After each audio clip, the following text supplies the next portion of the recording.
And Yeah, they're like, Okay. okay. and you listen, We're streaming this now. is this is a democracy. We voted, and David, you're doing it. And so, Yeah, right. yeah. You're a victim of. Listen, that's the way we should get presidents, right? Stop letting these guys say, "I want to be president." We start nominating guys, right? Nominate Instead of, them. Yeah, right. yeah. Welcome to Guy that says, "I Roleplay want to do it." Cafe. Quit it! I'm in the We're middle good. of a speech, Del. What are you doing? What are you doing? I'm telling how we need to fix this system, right? This country, right? Put the guy Yeah. in office that doesn't want the job. That's who I want. There you Okay. go. All right. Let me hit That'd be record. me. Yeah. All right, go, Del. Go All right, ahead. welcome to Roleplay Cafe. We're here for session 2 of Barbarians Lemuria. And minus Todd, because I think he's having a little shenanigans right now. But David's going to run Jason and I do part 2. And this should be devastating, I think, at least to my character. David, take it away. You mean we're gonna run David in this There session? you go. As I always do, yeah. Wrangling cats. Right? Okay. So when last we cut off or ended the session, our barbarian was facing off with a large alligator-ish type creature at a watering hole, more or less. And our other two heroes, so to speak, or protagonists is probably a better word for it, had just kind of washed up on the beach with a kid that they kind of rescued from the Atlantean slaver, more or less, off of a barge just right off the coast. So that's kind of where we're gonna start up here. And actually, let's see. Jason was playing Bello, yeah, and then Dale's playing Krongar the Barbarian, and then Argal was Todd's character. Todd's not with us this evening, so we're gonna tidy that up right now as we start. So Jason as Bello, Argal, and the kid, the boy, guys kind of get up out of the drink. That's when you guys heard Krongar bellowing out his battle cry just right up in the dense jungle kind of ahead of you guys. And as you guys were, I guess, kind of shaking the water off of yourselves and reacting to that, suddenly another piercing screech sounds just behind Bello, and you see one of the flying creatures with a netherman atop of it. It grabs both Argal and the boy in its claws and snatches them into the air. It flies towards those ancient structures that you kind of saw peeking right above the canopy, in the jungle ahead, and take a hero point for that, because that was a GM fiat I just did. Yeah, that's all right. I like that. That's the kind of GM fiat I like. Yeah, one less problem we have to worry about, or two less. Yeah. Right. That's right. Well, yeah, I don't want to babysit no kids. and the little brat with Todd ain't someone I want to deal with either. Yeah. So and once again,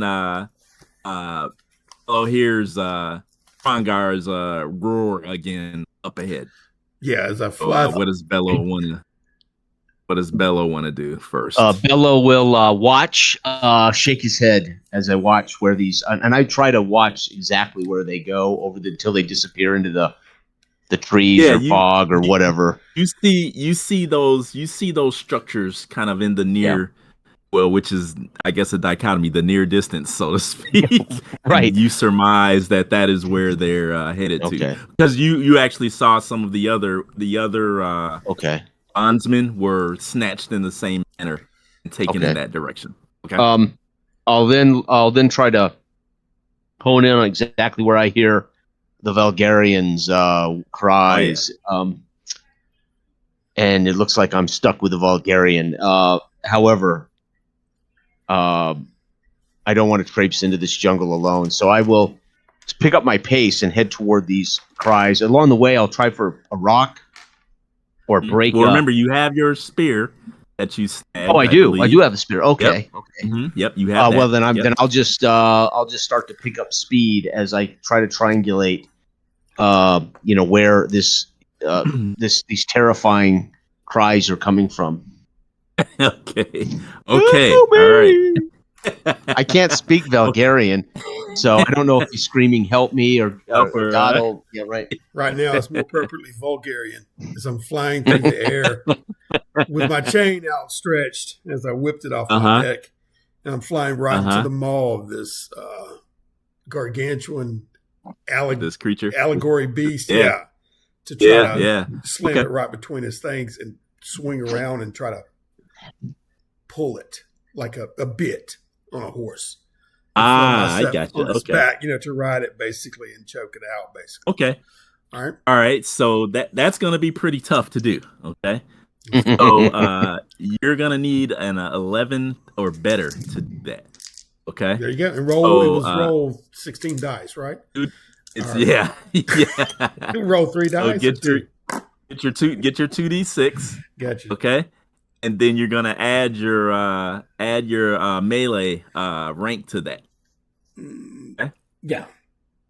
And which is, I don't know what your melee is, probably +2 or something. I don't know. Yeah, I know. I had okay, sorry, I'm confusing it with another game. All right. So either strength or agility, whatever stat you want to use, it's up to you. Yeah. Plus your melee rank, and plus your 2d, whatever you get on your 2d6. You want to get an 11. You want to match an 11 or beat it. Okay, I just rolled a 10, and I'm adding. What stat do you want to use? Your agility or strength? Oh, strength. Yeah, 3 and melee is 2, so I'm adding 5 with the 10. Okay, so 15. Okay, so that's a 15. Okay.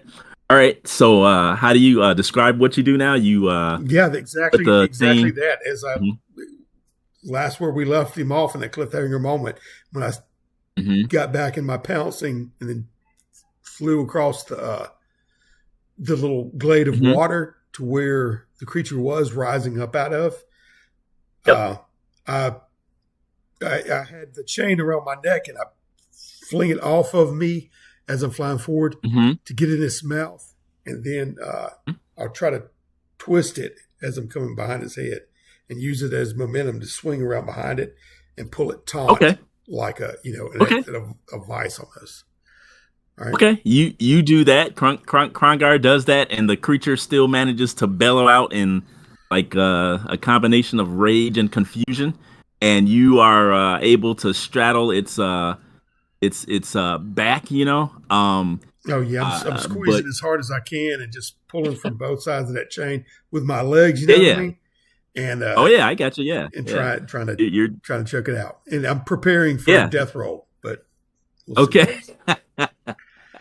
Okay, and it arches its back and its tail whips around as you are get on top of it, and you you see a figure bursting through the foliage and its bellow, and Jason, you see the barbarian atop of this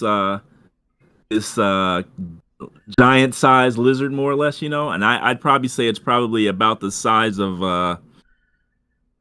I don't know, maybe a large-ish or smallish rhino. It's pretty, it's massive. It's a big lizard. Yeah. Okay. And, just like Dale described, you see he's got the chain in its jaws. Yeah.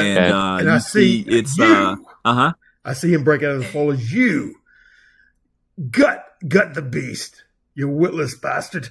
I'm pulling taunt on it and trying to, as it's arching his back, I'm trying to give him more of a full center mass. Okay. Are you saying this in Lemurian or in Bulgarian? Well, no, probably. Yeah, I'm saying it to where the common folk, I wouldn't expect you to be so affluent or, you know what I mean, or knowledgeable to speak Bulgarian. But, a dollar like you could easily pick up on it, and follow my directions. Yeah. Fortunately, I speak Bulgarian actually from my career as a slave, but I don't read or write. So, okay. But I pretend like I don't understand what you're saying. Okay. Okay, I'm still pulling and twisting and looking at you, and like you'll see my face kind of screw up into a tight ball as it's thrashing around. I'm just trying to grapple and try to cut off. But as typical, he's not doing anything. So I'll wait to see how he fares with this beast. Yeah. Okay. So as Bello hesitates and watches this this struggle, strategizes. I don't hesitate. I strategize. Strategizes. How do I want to kill the Bulgarian? Okay, let's see. All right, so so Dale, you're gonna make a strength roll. Ooh. Okay, and this is gonna be an opposed roll. Okay. So it's gonna be 2d6 plus your strength. Yep. And it's just an opposed roll. So let me see what this beast has. Oh boy. Okay. All right. Okay. As I'm rearing back like this, and I'm trying to choke out, and he's just standing there. I'm gonna wear this beast out, and then part of that wearing down the beast is going to be in the beast trampling this dollar that's standing there, mouth agape, just staring at us. So I'm trying to, bull rush him, as it were. Okay, well, hold on, and instead of instead of adding your melee, to this, you're gonna add one of your careers that may be applicable. Okay, one of your career ranks. So you understand? So which one do you think might work in this feat of strength versus strength? I go barbarian because this is more just like there you go. Who's gonna master this beast? It's just between me and the beast. You know what I mean? I got to break him, so to speak. Okay, yeah. So you want to add your barbarian rank and your strength stat to this roll. It's 11 total. Okay, that ain't bad. Okay, so let's see. So this guy has that. Roll and see. I'm just kicking my heels into the side. Okay. All right. So Bello, you see Krongar straining. His teeth are gritted. You see the veins and the tendons in his neck kind of like pop out, as he roars. And you see that the lizard basically arches its back and kicks out. Krongar goes flying off of its back as I rolled a 12. Pop off of him. Okay. Fly back. Yeah. So just spread eagle back into the water. All right. Your chain, you don't take any damage, but your chain is still in its mouth. So you are tethered to this creature right now, so to speak. I will use my hunter skills as a hunter, and I'll circle this creature, looking for the best and most vulnerable spot as I circle him with spear stretched out. Okay. Make a roll. You're going to need a 10 or better. Okay. And so it's going to be your mind plus your hunter career. Okay. Plus 2d6. Okay. So 1, 2, so plus 3 total. My mind is 1, my hunter is 2. And I've got 4, 5, 6, and 3, 9 total. Okay, so do you want to use a hero point? I do. I haven't seen this creature before, but I have fought things like it, and so I have to shake off and dig deep because I haven't been a hunter in the last few years, and pull up the vast knowledge from my youth of hunting creatures and try again here, right? Okay. And 10 plus 3, 13 this time. Okay, all right, because that roll counts no matter what you roll for that. Okay, good job. Okay, so you see that we'll just say maybe the left flank seems to be not quite as armored, as if maybe some of the plates have either been worn away or maybe from a old wound or something like that. Okay. It looks like a spot where you may be able to, if you can hit it, you can do some serious damage to the beast. Okay, I will circle to its left, but I will call out to Krongar, draw the creature's attention. Better than you have been. Okay, all right. So in this case, what we want to do then is we want to make a priority roll. Okay. So that's your mind plus your initiative plus 2d6. All right. Oh shit! Critical. Snake eyes for me. I don't know if that matters on a priority roll, but it's a critical failure. Let's see. Total of 5 points, but I critical fail roll. Okay, you're definitely gonna you don't go. know how to speak to your betters, so that's that if it's a failure like that, that means that you are not unable to take any action at all. So you're kind of maybe you're still looking to get a clear shot, Right. And you don't see anything right now. Okay. Yep. Del, you're unless you fumbled, you're next. okay. Well, it pitched me off the creature. Yeah, it pitched me off, and I slammed into the water. And as I'm getting up, shaking the water off into your feet. Yep. Yeah, off out of my hair. This other oarsman, if that's what we'll call him, screams out that I need to get the attention away from him. In your language, in your native tongue. In my language. So I stop doing that, and I give you an eye, and then you're looking at him. I'll start to go. It takes me a second, but I think I know what you're up to. Before you zone out and roll those snake eyes. You know what I mean? And so I'm going around counter, and I'll start. I've still the chain's still with him. I'm looking around for a branch or something. You snap it off and start smacking the water with it, and making large doors to try to get him to turn my way. Oh, don't worry, it's got your attention. Yeah, it's looking at you. Okay, yeah, if it's flipped around. So basically, I'm going to wait for it to make a move toward me and try to evade it. Maybe get my hand back on the on the chain. All right. And Jason, one thing I will add first is that the other thing that you notice is you see just on the at the edge of the water, kind of maybe somewhat concealed by some maybe some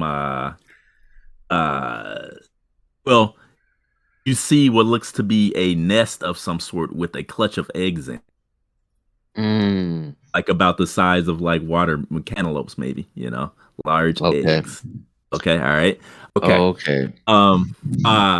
Bill, make another strength check as the creature snaps its neck, trying to basically pull you towards it, so its dinner can be within reach. Okay, so my strength plus 2d6, right? Yes, and your barbarian career to that. Yeah, that is going to be 10 total. Oh man, okay, 13. Not that much. All right, so damn. So it snarls and snaps its neck, and you get pulled towards it. Okay, So if it acts before you on the next round, Yeah. it's gonna get a snap on you. Okay? It's gonna try to gobble you up. Gotcha. All right. Okay. All right. So, and actually, it won't because we don't reroll for initiative. Actually, Jason, you can roll since you weren't able to do anything. Okay. And that will put you basically. All we're looking for is whether or not. Actually, sorry. Where's this guy at? I didn't tell you what I rolled here.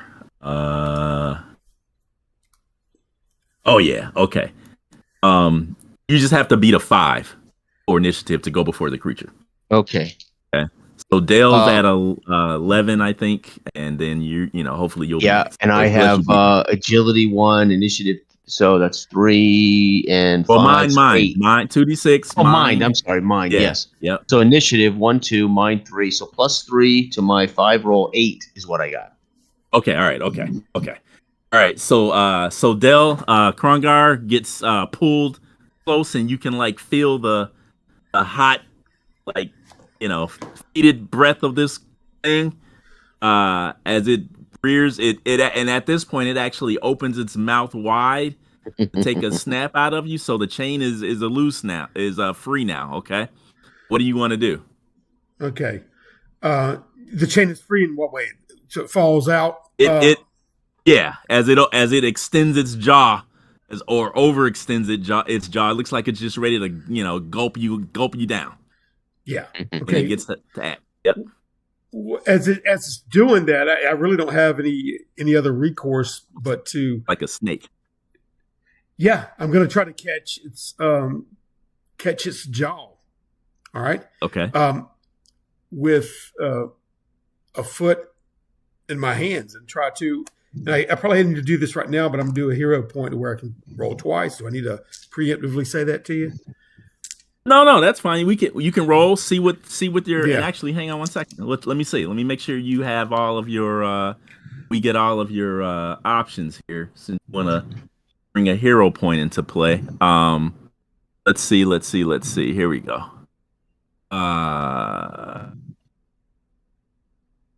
So you can do Luck of the Gods is what Jason did, to roll again.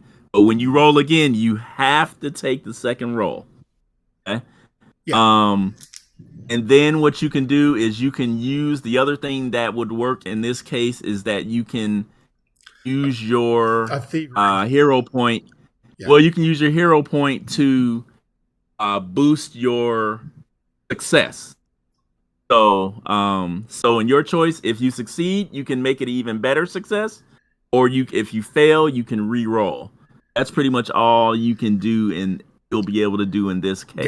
Gotcha. Yeah. So let's see what you just do your roll. So it will be, you're trying to grab the muzzle and kind of restrain it in a way. Oh yeah, if it's coming at me, I'm gonna try to pull it apart. If it's that huge. You're trying to. Oh, yeah. I gotcha. Okay. Yeah. All right. So yeah. So go ahead and do a melee. Yeah. So do your melee, your strength. Yep. And I'm sorry, it's a grapple. So do your melee, your strength, and your 2d6. I got it. I see what you're trying. Okay. That's 12. Okay. All right. That's let's see. It had a look here. Pretty sure that is a success.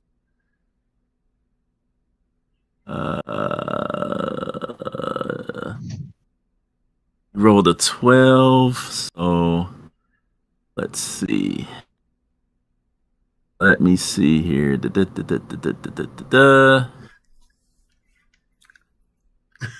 Dude. Yeah.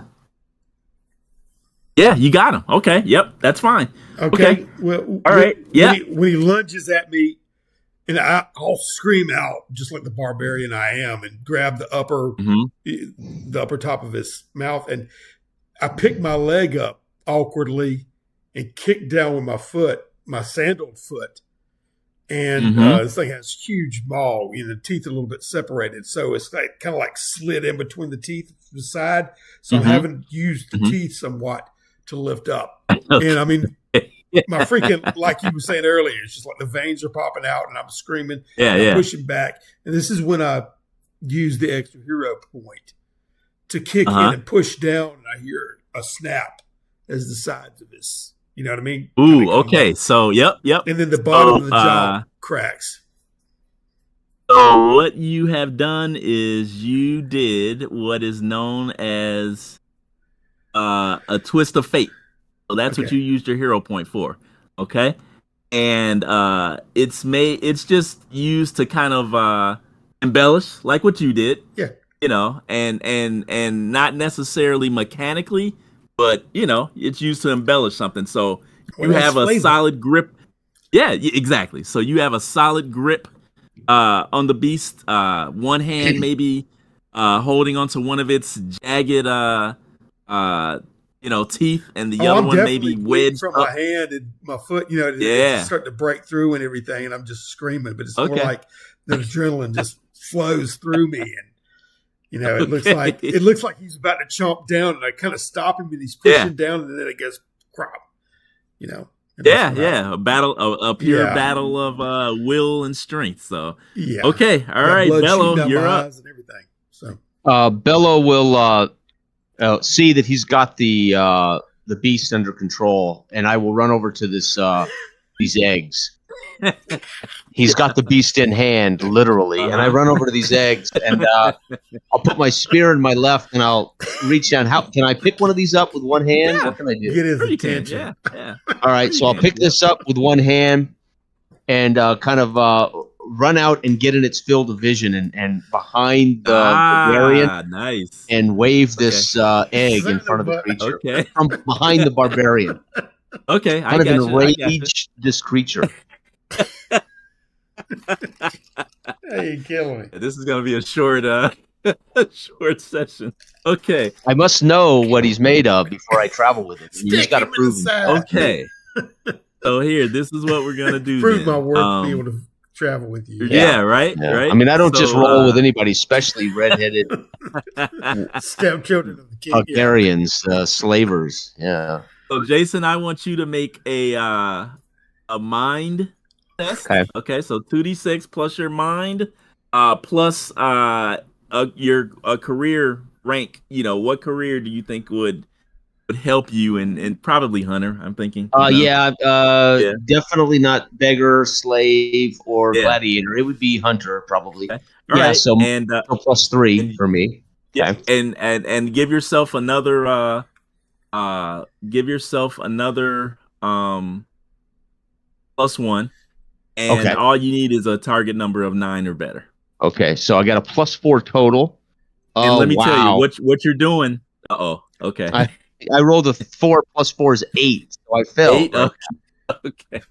Yeah. Okay. Well, you were basically trying to taunt this creature and enrage it. So correct. You do that. Correct. And you see one of the blood red eyes kind of pivot towards you, but it you don't get any reaction right. Okay, maybe it's too preoccupied. being preoccupied. Yeah. But it definitely sees you. Okay. All right. Okay. All right. So now it's my action. So Del, the creature. Let's see. It's gonna try to. Well, let me roll. I'm gonna roll and see. Either it's gonna try to shake you loose, or it's gonna clamp down and do a bite.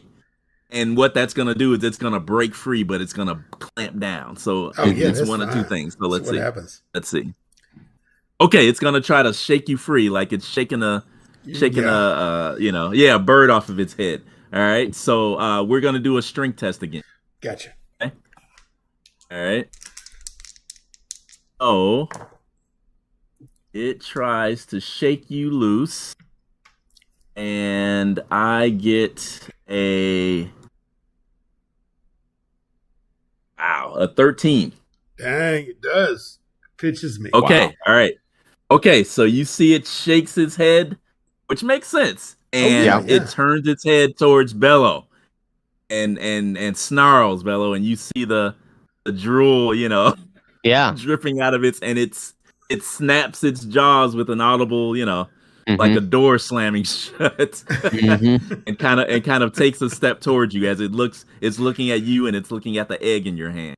Okay. I'm pitched over in the mud and just slide to the side. Yeah. Yep. Okay. All right. Dale, you're up next. So all right. Oh yeah. When it pitches me, it goes back and forth, and then it kind of slings me off ragdoll like, and I hit the side of the pool and slide mud, look like Schwarzenegger. When I come out of this, kind of just coated, and I fling my hair back. Which hadn't been cut in a long time since I've been rowing this pleasure barge. But nevertheless, I swing up on my side, and I see it start to move forward toward this rower that is snatched some eggs. So I get up as it's not looking at me right now. And I feel a little bit camouflaged, but I'm looking around for this. You still have your weapon on you, and I'm looking around. Yeah, for the I'm chain. holding it. I'm holding my spear in my left hand and this egg in my right hand. Okay, well at least you've got some kind of weapon. I look for the chain. Has it flung out anywhere near me? No, you still. It's connected to one of your. I thought it was attached to one of your wrist. Okay, gotcha. Mm-hmm. Yeah. Okay. Mm-hmm. He's still shackled to part of it, right? He's got. Yes, that's right. Yes, gotcha. Because he ripped it loose from the boat, but never got it. Yeah. All right. I kind of I dragged it up and just stand there silently watching this thing move forward. Okay. It's already thrown me twice, and it's as big as it's strong. Yeah, it's strong. It's humongous. Unless I've got some kind of it is Vulgari. Wait, let me pronounce it right. It's the Valgardian steel. Valgardian steel. Okay, yeah. And I just have a little soft curse on my lips as the bastard to pleasure barge is taking my steel whenever they shackled me and put me in the bottom of that boat. Mm-hmm. But I'm just going to stand there and watch it move forward. It's already pitched me twice, and let's see what he's got up his sleeve. Okay, I will. Bello, so you see the barbarian right himself up, creature. He's looking, and then I will throw. Once I get its eye contact, I'm going to throw the egg toward that guardian. Catch, barbarian. Okay. Oh no. Okay. So I'm flinging this toward you, Vulgarian. Are you gonna keep its attention, you fool?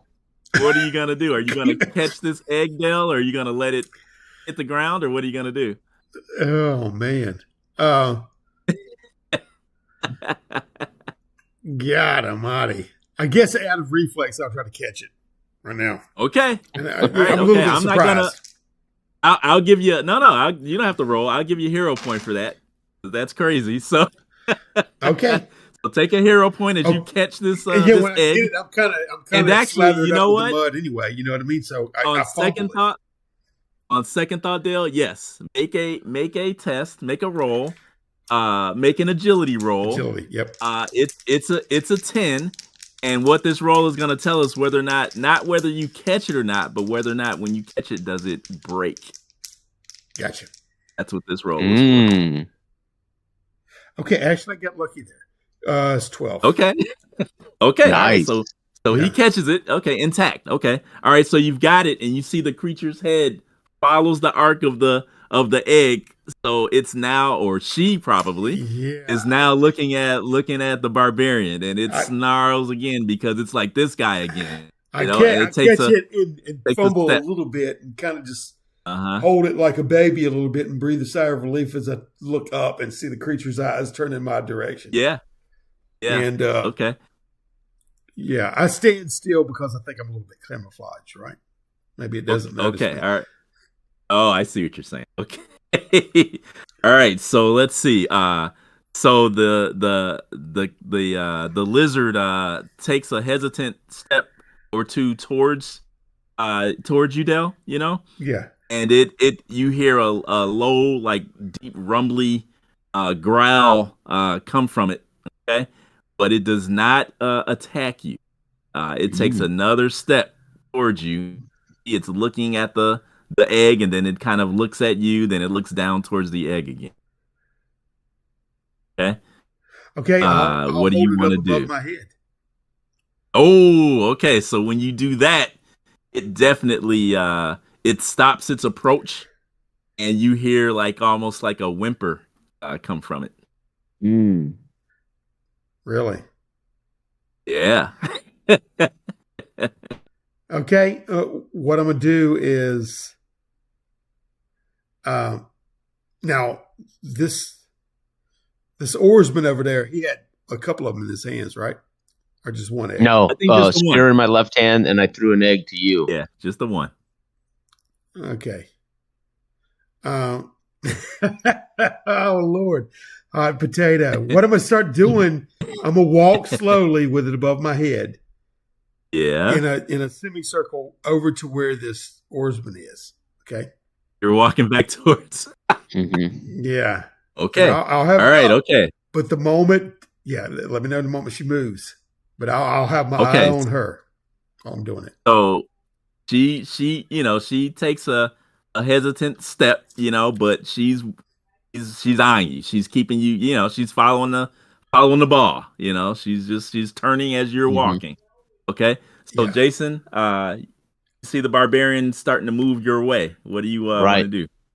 Well, I mean, if it's completely trained on him at this point and Yes, taking subtle steps as he steps, I'm gonna at this point rush and drive this spear into that soft left side. Okay, all right, go right ahead. You need to, let's see. It has a defense of 1. So that's a -1 to your roll. Okay, so I have agility and melee. That's +2, -1, so +1 to my roll. Total. Oh man, I'm not having it tonight. 5 + 1, 6. Okay. You have any points left or no? Oh yeah, I have points. I'm thinking though. Okay. I'm not certain what the best narrative. I mean, as I brush up on this thing, yeah. You slip and slide under his belly. So again, as I drive this thing, maybe a little out of practice as I've been rowing a boat for the last few weeks or months. Quickly pull it free from its side scales and try again to drive it directly in. I will make a second. I will use that hero point for a second roll. Chance, and damn it, 6 + 1, 7. Gee, many Christmas. Okay. All right. So you rip the spear out, and thrust it again, and you see that you just aren't able to hit that sweet spot, and the scales, the thick hide of the lizard, it deflects the point of the spear. Okay. It is one of the Netherman spears. So it's not exactly a prime weapon. Exactly. Yeah. So it just doesn't pierce like you needed it to. Okay. All right. I'll yell out, Vagarian, you better do more with that egg. Okay. So the creature it jumps to the side, and let's see here.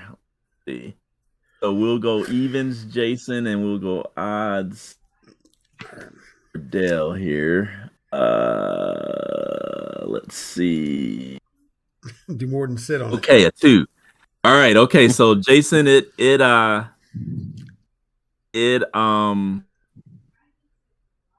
reacts to your thrust, and turns and takes a snap at you. Woo! Okay. So what is your defense? 1. Okay, so same thing. Okay. Yeah, and I'm wearing animal skins light armor. If it hits. That will, yeah, okay. So that'll take some of the bite off of it, hopefully. Yeah.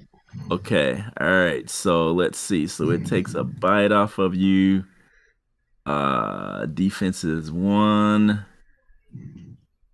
Oh, a 5. Okay, so it snaps at you and gets air. You dodge out of the way. Okay. I Okay. can't. Yep. Can't get you. But by the sound of the snapping of those jaws that if those things that gets a hold of you, it's gonna be bad news. Oh yeah, I have been here before. This is no beast to trifle with, barbarian. Okay, all right, Del, you're up. I thought you had it. Yeah, he did. Twice you have failed to take care so of you it. see that the lizard has the, as you call him, the oarsman in its sights, and it's not looking at you anymore. Not right now. Okay, I'll get its attention, and I'm doing this simultaneously. I'll say, almost in a reaction, hey, and I'm taking my shackle to the chain, and I'll throw it out toward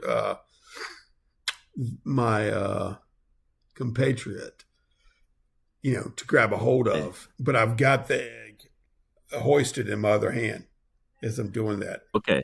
So we're whipping your chain towards Bello so he can grab it? Yeah. Is that what you're saying? Yeah. Okay. All right. Okay. All right. That's fine. You don't have to roll for that. Okay. So Jason, you see that chain kind of lashes out towards you, and not as an attack, but Right. He's throwing, and I see that the other end is attached to his wrist. Correct? Yes. Oh yeah, you see that? It's obvious. Yeah. Okay. Yeah, I'll reach up and catch this thing like slow motion. With a spear, I'm jabbing. I see this chain coming at me, and basically at this point, I'll drive the spear into the sand and reach for this chain. Oh wow! Okay. All right. Okay. All right. So Del, what are you trying to do? Are you trying to pull him towards you, or what are you trying to do? It's funny. I love playing this character. I know what he's going to do. Still, I love it. Anyway, if he grabs a hold of it, my eyes are shifting from the crocodile or the alligator to him, in hopes that he grabs it. So that's what my focus is. Okay. And I got it up like, I've got your egg here. And when I feel it tug, I'll yank to pull him up through the mud and slime up to me, right?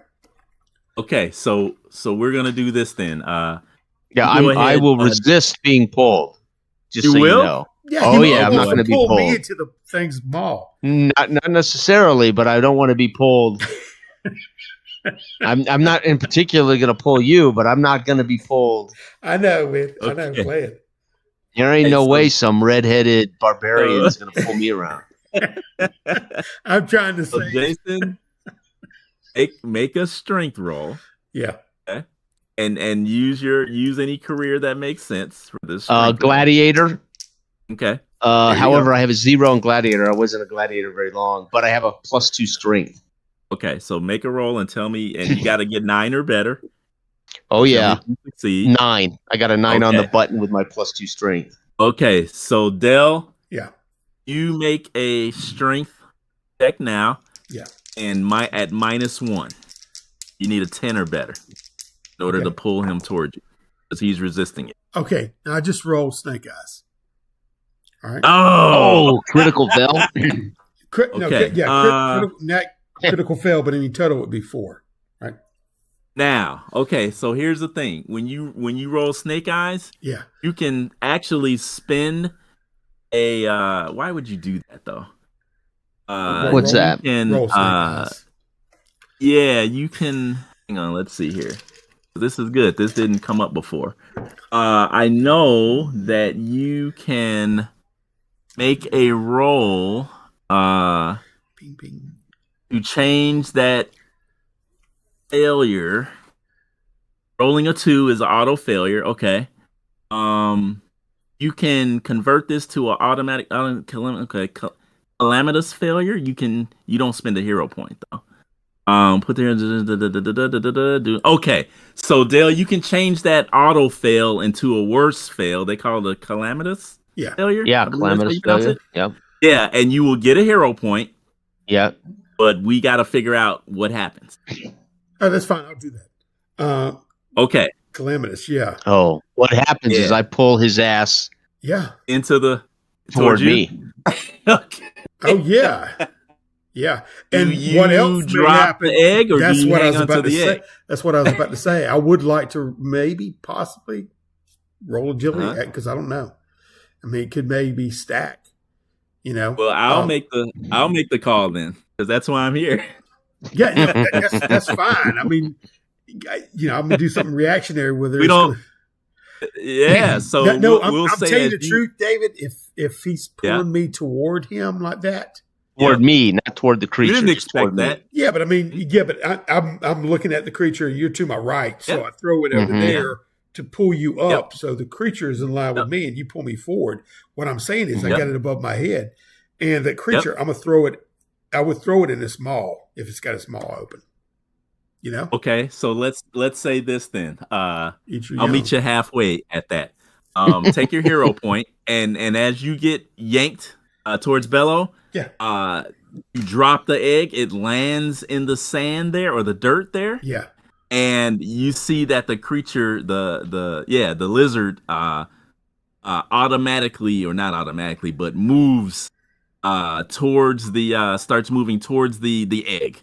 Okay, to basically put it in its mouth. Yeah, because that's the only way it can carry it. Okay, Jason, you did that. That happened. So that will be my move. So that's what it does. Okay. So you see the creature waddles over there, using its tongue, kind of like cradles the egg into its mouth and begins moving back towards that nest that Bello saw, Jason. Okay. Not threatening us. No. Nope. Yeah. I'll drop the chain. I'll drop his chain, and I'll pull my spear out of the sand, sweating, breathing heavy, and I'll look at the barbarian. This is where we run, and I'll point toward the ruins that I saw them take, and I'll tell him as I start to kind of trot that direction. Lugarian, this is where they took the boy. Those winged men took the boy and Argyle. And I'll start to run that direction. Okay. Well, whenever you said this is where we run, that's where I'd splash down, right beside you, and slid, and for the third time, pull myself up out of the water and throw my hair back and look at where it's lumbered off to. And I stand in silence. When you say that, I turn around and look at you, and then look up to where you're pointing, and just look. Oh yeah, there's a little bit. Like it got a little bit of attachment to it. I don't want to leave, but then and I'll nod and just get up and start running right. All right. Foot padding right beside you. Okay. All right. Okay. So you guys push your way, following what's more than likely almost like a game trail, Yeah. Through this dense jungle foliage, You guys hear the sounds of the wildlife around you, and as you guys make your way up the path, after a little bit of time, you actually see that the path begins to change into a pavers underneath your feet. Okay, this is where I would stop, slow. Kind of crouch and put my finger to my mouth to Vagarian as I kind of step off into the away. I don't want to be right on this trail, so I kind of step off into the brush and kind of go into my hunting posture. Okay. All right. Okay. So yeah, you definitely see that underfoot. There are the remnants of some type of road almost, or something. Underneath you, ancient, like I said, ancient stone pavers. And as Bello, you look up, further up towards the north, you see that there definitely is a sign of a, I don't know if I would call it a road, but definitely a man-made, or a path made by civilized hands, so to speak. Yeah. I get off the trail and with him, and I curse a little bit, and I look down at my sandaled feet, which has been torn through with the teeth, and so the blood is coming through, and my hands are bleeding right now too. So, but anyway, I'm kind of just wiping those, smearing those, and looking around at what's going on here. But I do notice the pavers, and though I'm no fan of civilization, as it were, perhaps we're getting away from the wilds. So I'm a little bit, I understand what he's going for, to be cautious. But then again, I mean, at least I don't have that weight of wild things so much on my back. You know what I mean? I feel like I'm a little bit away from that. So we're getting a little bit close to civilization. It's just the danger's changing. All right. Okay. So Bello, you actually see through the mist and the foliage, you see signs of some type of structures up ahead. Yeah. And I will again, I will stop. I will hand up in the face of Vegarian, to pause and quiet. Yeah. And I will use my keen hearing to listen. Ooh. Okay. Let's see. So, give me a mind check, and use your mind and your hunter. Okay. Now, if I'm using keen, I would roll 3 dice, right? As a boon instead of the bonus. Is that right? You said keen. You said keen hearing. So I would roll 3. Oh, yeah. Yes. Is that right? Okay. Yes. So mind plus 3 dice. Is that right? Yep. Okay. I'm just making sure. So I don't need hunter then if I'm rolling. Is that right? That's correct. Okay. That's correct. Yeah. Okay. So 3, and I get to add my +1 mind. Oh, right. criminy, 7. So no go. Nope, no go. Okay. Okay. All right. So, go ahead, though. I was listening too. Now, his gesture toward me didn't even faze me. I was kind of preoccupied with looking at that. And that's why I couldn't hear, because you're still stomping around in those damn sandal feet. Well, when you go silent, I figure that you're just being silent, and it gives me an opportunity to listen myself, right? But I just walk past your brush pasture while you're in your creeping mode. Man, have you ever hunted in your life? No, I'm doing this simultaneously while you're listening.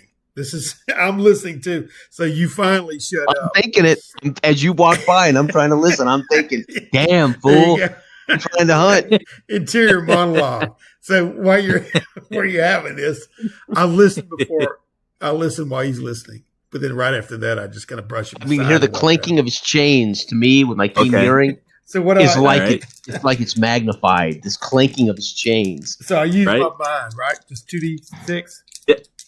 Yep. And if you have a career or background that you can use, go ahead. I'll say thief, so that's 1, so I get with 9. Oh, okay. All right. Okay. Go ahead then. Yeah, it's 9. 9? Okay. All right. So let's see. You weren't really listening for anything in particular, just saying if anything was out of place. So I'll say that. No, I'm listening for water. I'm listening for signs of, because I feel like I said earlier, I'm going into, there's a different danger and probably potentially worse, like man, right? Water would put you on edge. The sound of water. No, I'm just saying so I can wash the blood off, get replenished, clean up. Remember, I'm slathered down with mud, but I also know that I'm getting into more potentially civilized area where the danger is man, not necessarily the wild, which I know is instinctual, and I know how to deal with that. But man is a different animal altogether. You definitely still hear the gurgle of water, up ahead, and you think that that stream that you found earlier winds its way through this through the jungle, through this area, more than likely. Okay. But I will also tell you that you hear the guttural sounds of a language that you're not familiar with. Maybe just snatches of a few phrases or something up ahead, kind of echoing through the through the jungle. Okay, I start to step forward whenever I catch this, and then I'll lean down real quick beside the oarsman. Okay. And then I grab your hand that you waved up to me, and then I return the shh and point in that direction, which you seem to be not keyed into. Okay. You see my jaw muscles. Glazed over look. You see my jaw muscles ripple and stiffen, and my temples flare out, and my very black skin. You realize now how dark I am from all. You know what that means. Yeah, and my eyes narrow in, and I look where you point. Okay.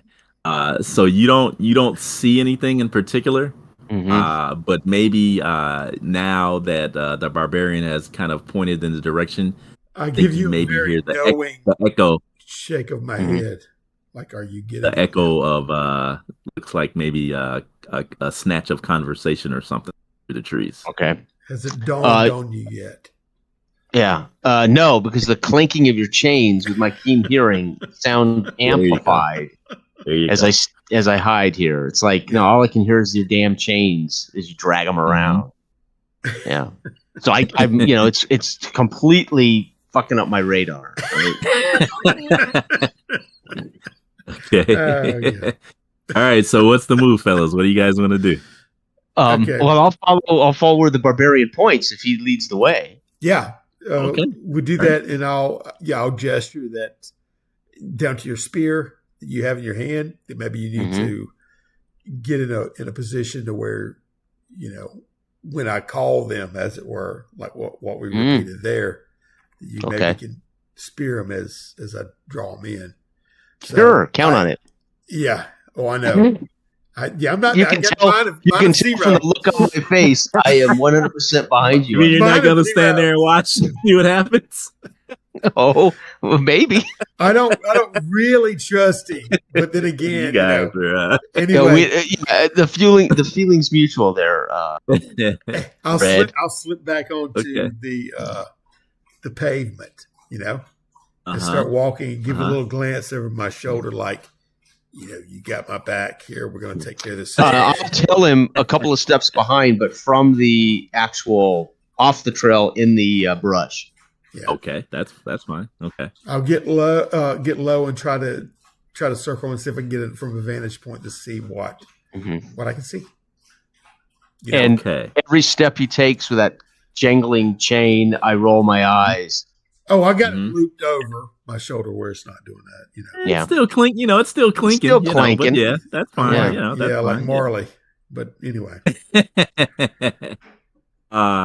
as you as the barbarian moves up the trail / path here, you see that these pavers or whatever under your feet, they're ancient, they're crumbly.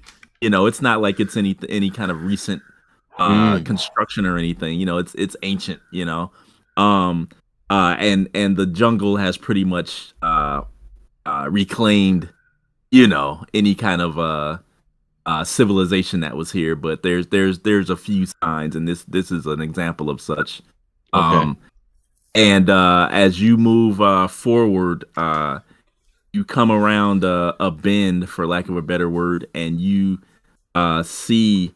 I put a picture in the chat here. You kind of see through the mist and through the trees. They're ruins, basically. It looks like it might be like some kind of a temple complex of some sort. Who knows for what purpose or to what gods? Why was it here in the jungle? Maybe who knows what who knows the reasoning behind it or the history behind it. But that's what you see. And you can see kind of like in silhouette form in the mist up ahead, you see that there's a small campfire.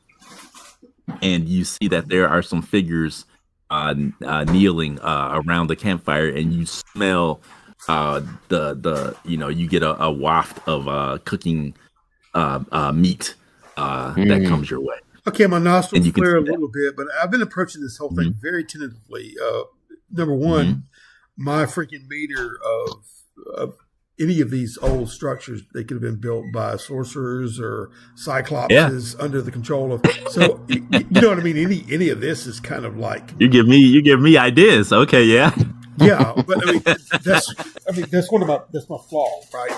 So I don't want to touch any of that. It'll be like magical or whatever, and all this mist that's hanging in the supernatural thing. So these figures that I'm hearing, the language that they have, is it foreign to me? Because I'm very, yes, but you have heard it. It's definitely Nethermen that are conversing. It's what I heard guttural. Before. It's guttural speech. That bastard that I whipped off that insectoid before it took his mount. Okay, so you'll see the perspiration, go across the top of my lip and my forehead as I lean down and glare and try to figure out who it is, and then it dawns on me that they're the Nethermen, and then I start to wonder if they're the flying monkeys, as it were, of this whoever is controlling them. You know what I mean? Yep. I will slip back. I do smell the meat though, and it is it is good, and I know that they're not that imposing of a foe. So I will wait and turn around and gesture, see if I can get an eye on the oarsman and gesture him toward me. For him to get there where I can speak with him. Yeah, I'll come up. Yep. Well, I'm already crouched low in my hunting posture. But I'll move towards you as you motion me to you. Yeah, and then I'll. But you can tell when I look at your eyes, that for a moment there's a little bit of tinge with doubt and fear. Cowardice, which I'm accustomed to seeing in the Bavarian redhead. To my face, but you would probably imagine that. Cowardice. I can tell you are having anxiety. Yes. Yeah, in your fevered fantasies, you might imagine it as being that, which I can understand. But when you look at me, you may see a flash of something. You'll see the beads of perspiration, and I'll look down there. And then you'll see my nose fill up, and I'll go like food, what I'm gesturing toward. We can eat. We probably and I say in your native tongue, yes, I smell it. Bello can make a mind test. Okay. 9 target number. Oh shit! No, not gonna happen. No. Bello my gosh. Bello is in. Bello is with your hunter. With your hunter. With hunter, let's see here. That's 5. Sorry. Mind is 6. Hunter 7, 8. Nope, still missed it by 1. Okay, I will tell you this. I'm not having good dice tonight. The meat, the smell of the cooking is nothing you have. Actually, I won't say that. I'll say that to you, it smells on the extremely gamey. So they're cooking. So nothing you've encountered before, but they're cooking. Their catch. They're cooking the. Yeah. I'll kind of raise an eyebrow. And in your language again, say they're eating people. Do you eat people, barbarian? Smells like people to me. I kind of balk at that, right? So you want to roll to see if I can determine that, since he's raising this question in my mind or something. You're gonna need more like a 13 target number. Okay, I'll do it. So go ahead, give it a shot. Wait a minute, 13. Yes. Using what? You're going to use your mind and any kind of profession or background that might apply. I would say maybe soldier. Just one. Soldier? Okay, all right. If you think so, all right. I can't deny you that. I can't do it. I would have to literally roll a boxcars and add that one. It does have a pungent, kind of smell to it, but it is something cooking, and you're extremely hungry. Yeah, so you aren't sure. I am hungry, but I you don't know. Feel that check, but some bile does raise up in my throat and nose a little bit as I back off, because you can tell it kind of affected me what you said. And then I'll, and then like, are these people cannibals? Maybe so. Maybe that may be why they attacked. You see doubts on me, and it looks like I take a step back to go away from it. Like I've bitten what you've thrown out. You know what I mean? And with this, I'll duck down a little bit more, crouch a little lower, and you'll see me again move silently toward the voices, but I stay in the bushes. Okay, that's fine. Spear at the ready as I move closer to them. All right, you creep forward. You don't have to roll for that. They'll roll against to detect you. So you're You're fine, because we know you're being stealthy. And I Del, paused for a second. are you? I started to back up, and then he started moving forward. Even though he must be hungry for that. I guess he wants to gain their warriors' abilities by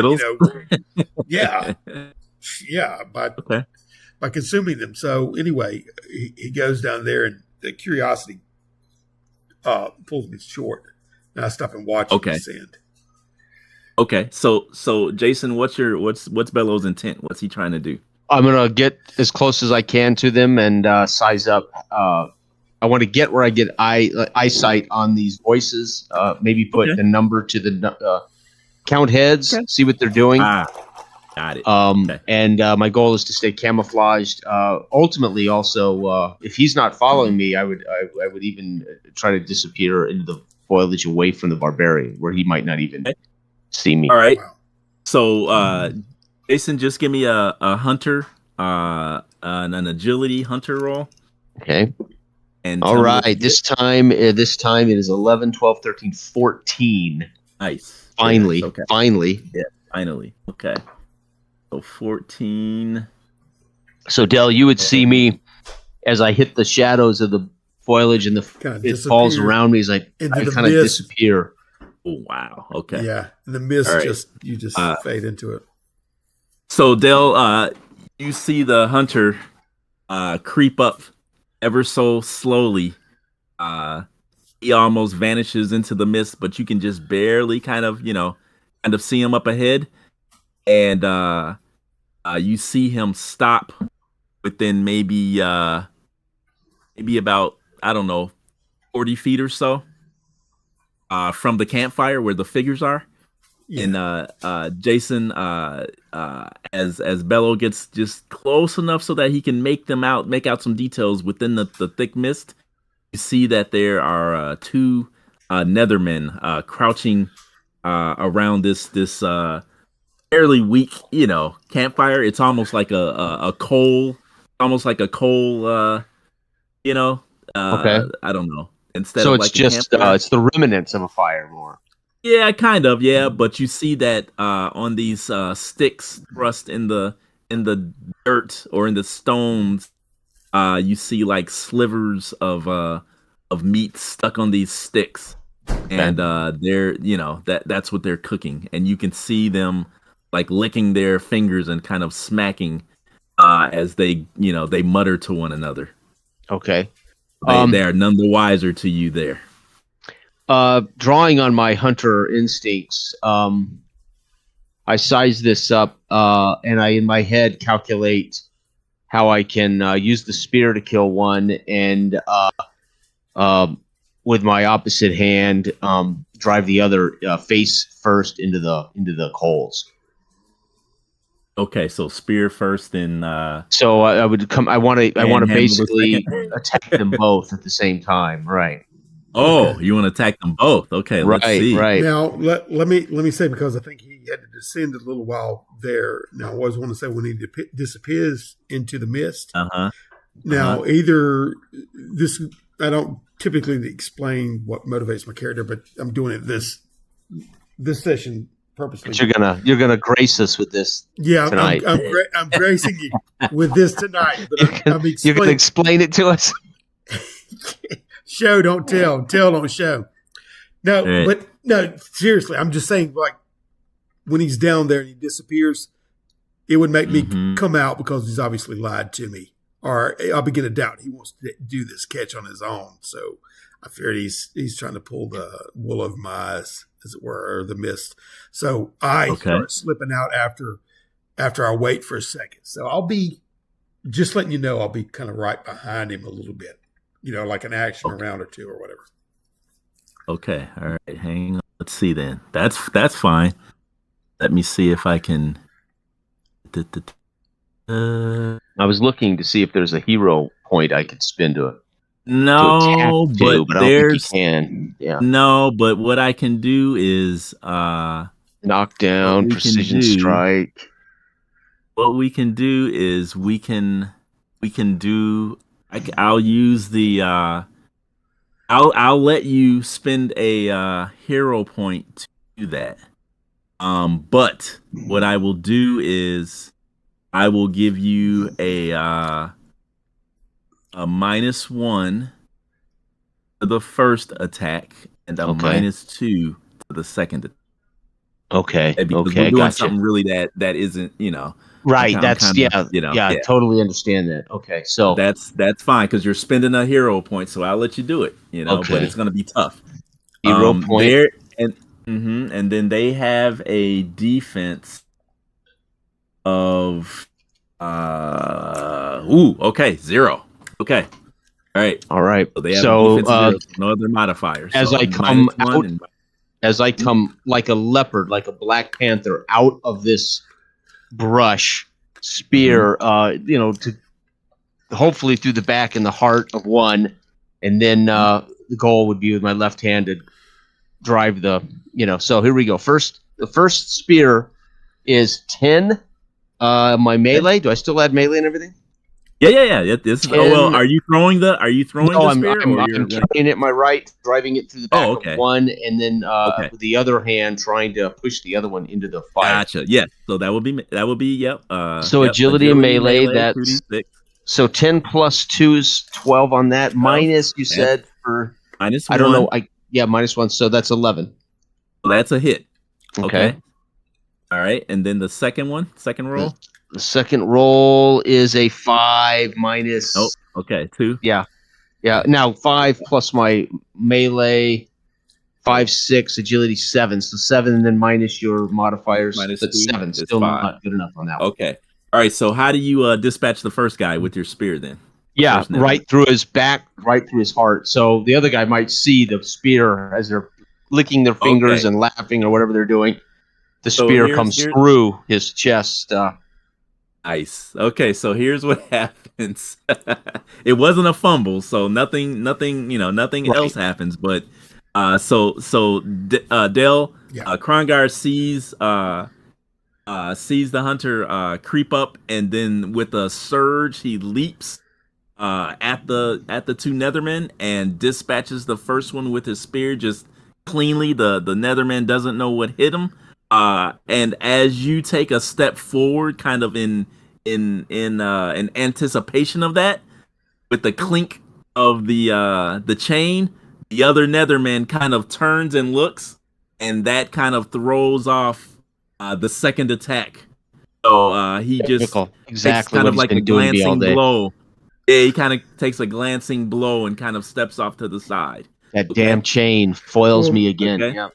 Yeah. So here we go. Well, hang on. So, what do you? We're gonna roll initiative because the surprise is over with. Okay. So, Dell, what's Krongar? What are you planning on doing? Well, that's what I was going to say. When you heard the clink of the chain, it was when I let it loose to drop it because I'm going to whip it out. Because in other words, I didn't want to lose the momentum of the surprise to throw it out and wrapping with it and pulling if I can. Right? Okay. So, Jason, what's Valo want to do? What do I want to do? Oh yeah, I would attempt before we roll initiative. Yeah. I would pull my spear from the back of this one and level it at this. Prepare to defend myself or attack this last one. Yes. Fair enough. Okay. So you guys go ahead and make your mind rolls for your for your mind plus initiative, so 3. Okay. What you got? As long as no fumbles occur. 7 for me. 7 for me. Okay. All right. And Dell, what you got? 5. Okay. So Jason, you get to act first. Okay. So I'll pull that spear through, and as he sees, I hear the chain as he's, and immediately will drive this spear as he gawks at the barbarian who's caught his attention. I'll drive that spear up through his, if I can, hopefully, up through his head. So it's going to be 7, and what is my modifiers again? 7, agility 8, melee 9. So I got a 9. Okay, hit. That's a hit. Okay. So you take him out. Oh, so drive that spear as he looks, up through his neck and in through his skull, and I'll pull it free and let him fall into the fire. Okay, he crumples and into the glowing coals with a thump. All right. So everything is quiet. You guys were able to dispatch these two without them sounding any kind of alarm. I drop the chain and walk out into the firelight. And I'll nod toward the flesh that's cooking. And look around the place. Kind of look at you and grunt approvingly, and you'll kind of see my face where I recognize you as competent now. More so, a little bit more than I did before. And like the flesh that's cooking. So I walk over there and examine it and kind of look at it. And is it human flesh? Because that is going to give me... Is it? Yeah. I will with the end of this bloodied spear, the tip of this bloodied spear, I'll lift some of the meat off the fire and I'll kind of wave it in the face of the barbarian at the end of my bloodied spear. Del Krongar is not sure what it is, and sniffing it, he's not sure. He's not sure. You know, nothing you've ever smelled before. I'll put it that way. It ain't mutton. It ain't venison. You don't know. But you're hungry, barbarian. And I'll whisper, and you'll see my bright white teeth as I crack a big smile. But you're hungry, around. Barbarian. There was doubt when I walked up to it, you know, and then I shoot a glance over to him, and then he sticks it and holds it up in front of me.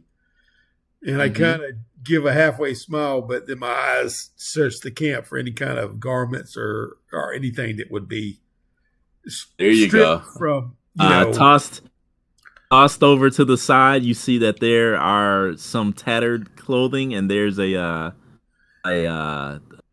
skin, you know, a skin of whether it's water or wine, we don't know, but there's a skin lying there, and next to that there is a human skull.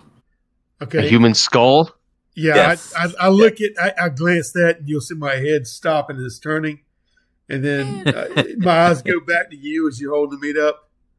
You weren't. You wasn't lying, were you, oarsman? And then I'll glance over there, and I'll turn from the meat and walk over there to look at what I can find. You know, I mean, the water skin or whatever, and if there's any kind of weapons or whatever. Let's see. Let me roll here. Okay, yeah. You find that there are. Let's see. Let's see here. You find that there is actually there's a cudgel with a stone and wooden cudgel, and then you also see that there is looks like a hand axe that is of not the best quality, but it is definitely a legitimate hand axe. It's not a stone axe; it's a hand axe. Well, that's going to be great for using to make all kind of stuff. You know what I mean? Lean-tos or anything. Yep. So yeah, I'll hoist that. The cudgel I could give to rats about. Are you ready, Valgardian? We must rescue the boy. Okay, so Argyle. The axe will do D6 damage. 1d6. And the cudgel will do D6. It's a light weapon, so it does. You roll with a light weapon. You roll 2d6 and take the lowest. So it's D6L. That's how they designate it in this game. Okay, well I got the axe, but you know when I'm picking it up and I look down at the cudgel, when you say that, and I look at you and boy, what boy? Oh, that is right. The tattooed boy that was a slave of the man on the barge. You didn't see slaves? Him? Now you wish to claim him as your own. And I kind of scoff at Valgardian. That is something you redheaded Northerners do. Scoff at that and reach down and grab the cudgel. But I shoot you a glance while you're saying it as I white knuckle the cudgel and pull it up to my side. And stand up full length. And we can't feast on this, but we could feast on their bird meat. The bird meat. or the insect meat, whatever those creatures were. That's what we will feast on when we're done here. I look up, and it looks to be a source of foul sorcery that drives these creatures. And I glance down toward the bodies that you dispatched, crackling in the fire. Mm-hmm. And you wish to go into their. I have never seen a sorcerer of flesh and blood defy the end of my deeper spear. Into their lair to rescue their source of food that they've. No, to rescue the boy in Argyle. They've already been consumed. Can you not understand that? You yourself, and I'll gesture toward the meat on the spit. You're walking to your doom. And then I'll stand up and just shake my head. Good luck to you. And then I'll turn on my heel and start walking back up the path. Okay, I'll let him. And as he jangles along with his chain, I'll sigh. Well, he is but a fool. He will be lizard food before nightfall. And I'll turn toward the ruins, and I'll kick my sandals off, so I'm on bare feet, and I will move through the brush deeper toward the ruins. Yeah. As quietly as possible. Okay. They'll make a mind check, and you're trying to perceive something. So use whatever background rank that seems suitable. You rolled again? Again, hey guys. No joke. And my mind's zero. Jeez. Mind is zero. We don't disappoint. We don't disappoint. We told you. We've been running you. Okay. Let's see now. Both of you here work harder, not smarter. Well, that works. That works fine. Yeah, that works fine. And actually, Dale, you hear it first. End up in the door of the ruins. Yeah, I'm not that bad. That's pretty good. I'm not that bad. I pulled some fast ones, but I'm not going that good. Let's see. Okay. Well, it works. Okay, I got something. Okay. Both of you guys here, kind of like a combination of a moan and maybe a hiss, and as Krongar looks up, further up the path, and Bello, you wheel around. You guys see. Let's see if I can. This here. Let's see. Let's see, because I wasn't expecting you to do that, Dale. That's pretty good. That was. Yeah, I should have the lizard show up again, but no, that wasn't what. That wasn't what I. That would have been good though, but that wasn't what I got going on here. You guys see a kind of like a glow up the path, from where you came from, and Krongar, you actually hear the. You hear what sounds like the falling of trees. Okay? Really? And like I said, you see kind of like a reddish glow. And from up the path, I see a large creature out of a nightmare almost come up the path. And Dell, you can sense it first. You smell kind of like a pungent scent that burns your nose and mouth. Yeah, as you wave that bakes me a little bit. Yeah. And once again, you hear that moanish howl again, and you see this creature that looks like something like a cross between like a slug and maybe I don't know, a demon almost, and to make its way up the path. It doesn't notice you at this time, but it makes itself known. But it's up over the rise, about to come over, basically down into a little gully. Yeah. Okay, Yep. and then all that, the red hue mist coming through, and Yeah. the heat kind of hits me and burns me. Yeah. And I back up like that, and then I turn around and glance down, and my road does not lie this way. And then I'll turn on my heel and start running down with long strides to, you know what I mean? And then I'm rushing toward the oarsman and all. Okay. Perhaps the temple.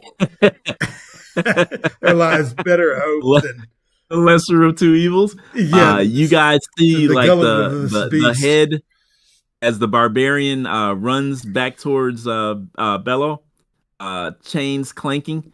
You see the head of this thing turn towards the sound of that, because you see that it has no eyes, and you see the pseudopods kind of like test the air kind of in front of it, and it lurches forward at that noise.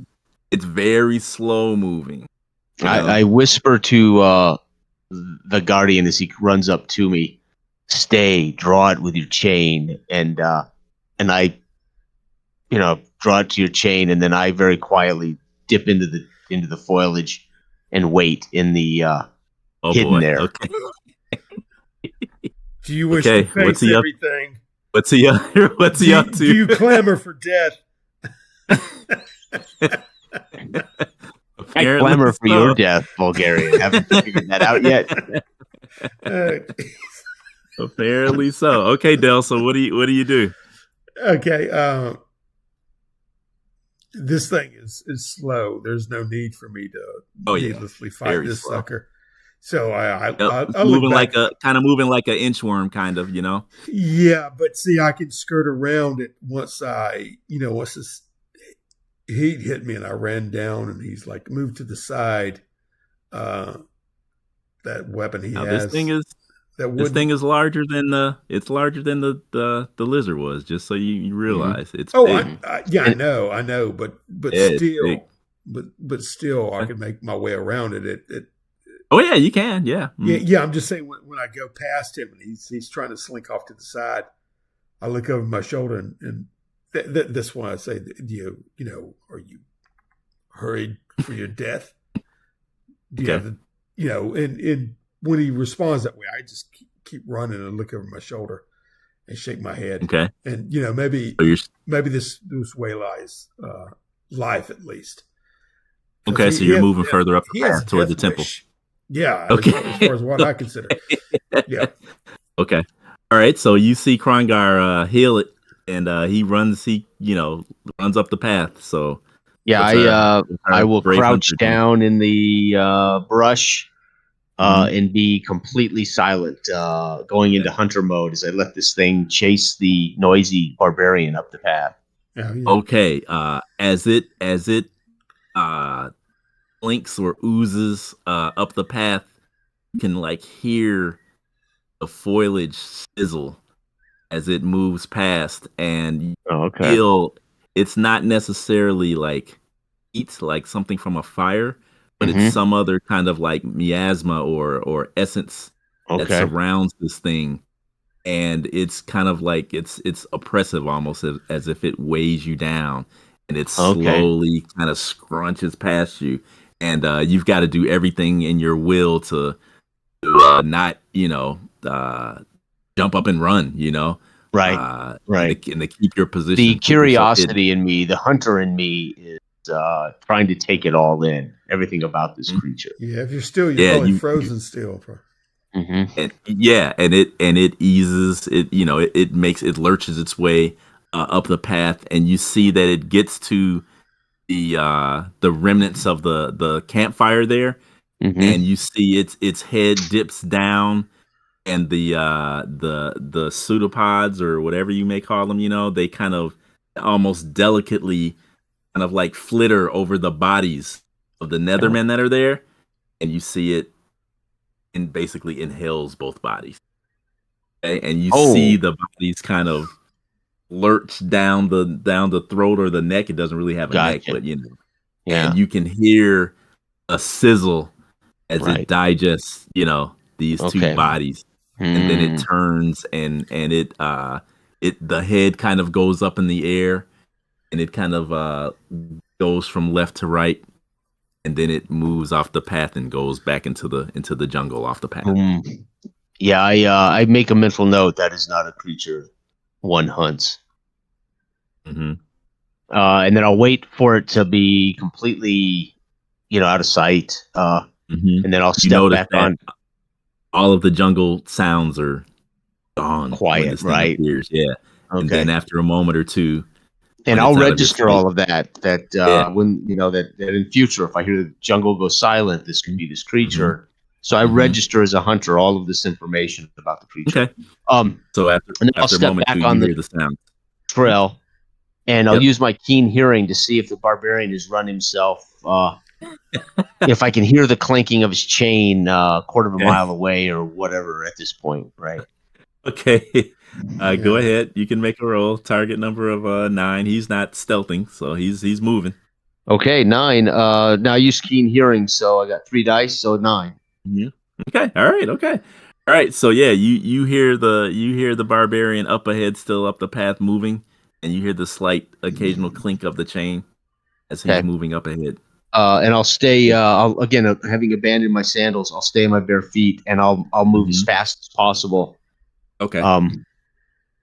Again, as quietly as possible, but quickly up the trail. Okay. All right, Del.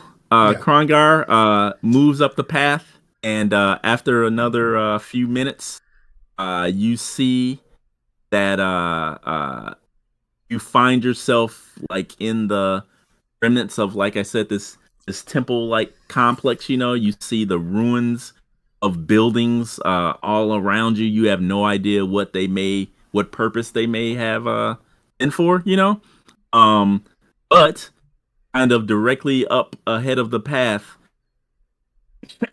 you see that there's a courtyard of sorts ahead of you, and you see that there's a gate there, and one door has basically fallen off with time, and you see one other side of the gate is kind of hanging precariously by a single bronze hinge, allowing access to this courtyard. Up ahead, you see that there's a larger squat building, taller than the rest, up ahead, and you see that there is the flickering of light, coming through the narrow windows, I guess you would call it, of this structure. Whoa. And you can hear the faint sound of chanting coming from inside. Okay. Now, I get up to an area where I get behind the wall, and this isn't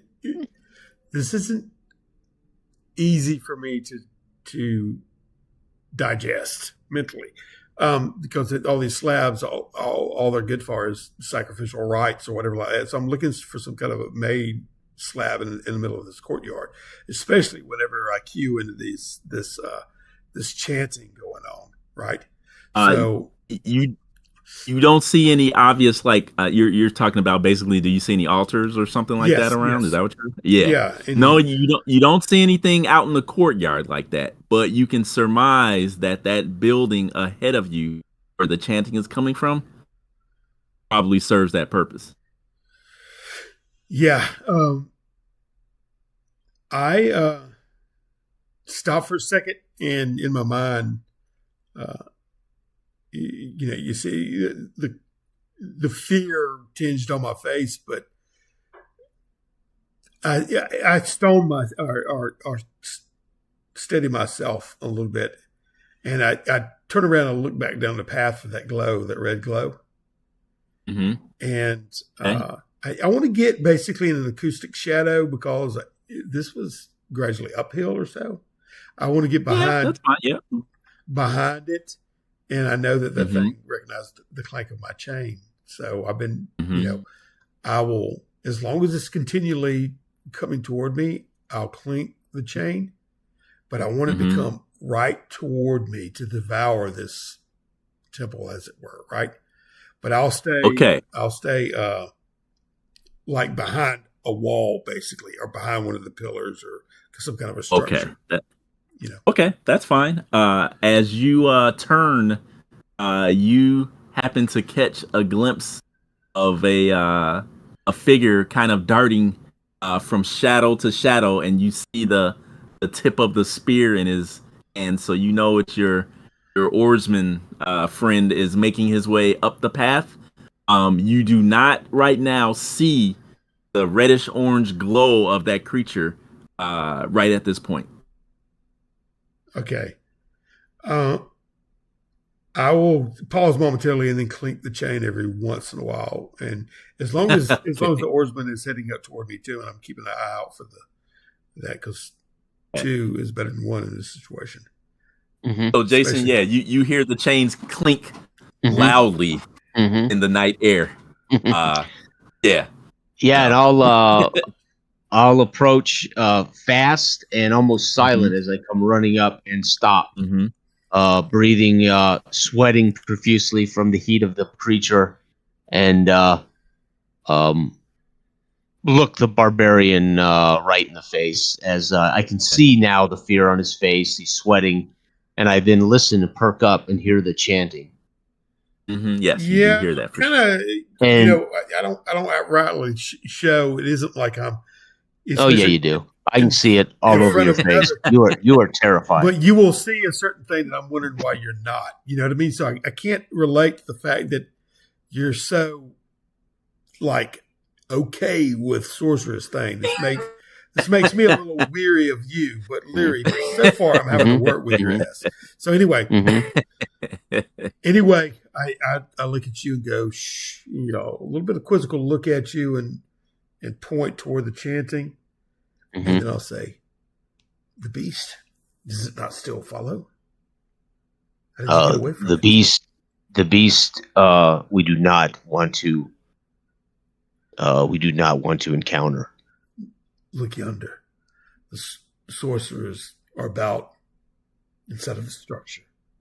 Yes, sorcerers are but men, flesh and bone, like us. I do not hear them chant. They eviscerate our shipmates, and they're no doubt your boy. And we will stop them now. Him, and I will begin to work toward this opening. Let us lead the beast. Let him do our work for us. That beast could eradicate them all while we watch from a distance. And how do you plan on bringing the beast? And I'll lift up the chain and rattle a little bit and notice my sound. I will start. All right, I will turn and face him, and I will use the spear to extend my point in the direction it headed. Geometrically, the direction it headed into the jungle, and you can see where it's cut a swath through the jungle. Go get it. Bring it here. So, if I could make a suggestion, what you could do, Dale, is the barbarian could scale one of the crumbling walls around this, at the edge of this complex. That's what I was at a vantage point. Yeah, that's what I was going to do. But okay, all right. I was going to do it earlier, but I decided to get behind the wall to make a shadow so it could make the noise and they wouldn't hear.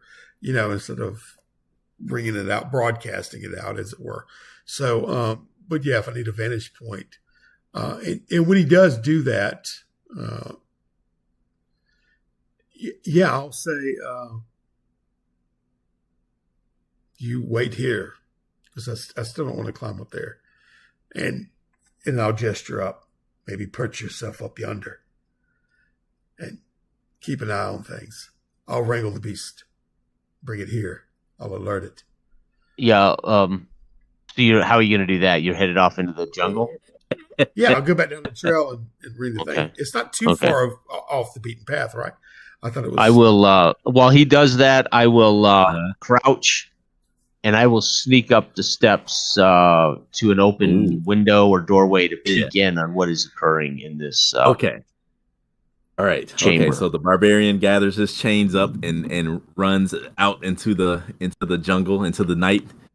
And as he does that, you creep up to this one of these windows of this ruin and look in.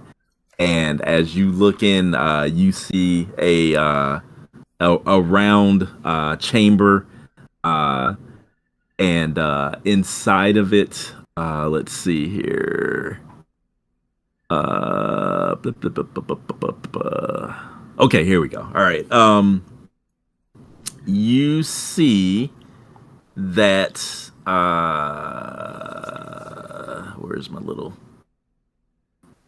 Okay, you see Argol, you guys' companion, and you see the Atlantean chained to stone pillars that ring the inside of this this chamber.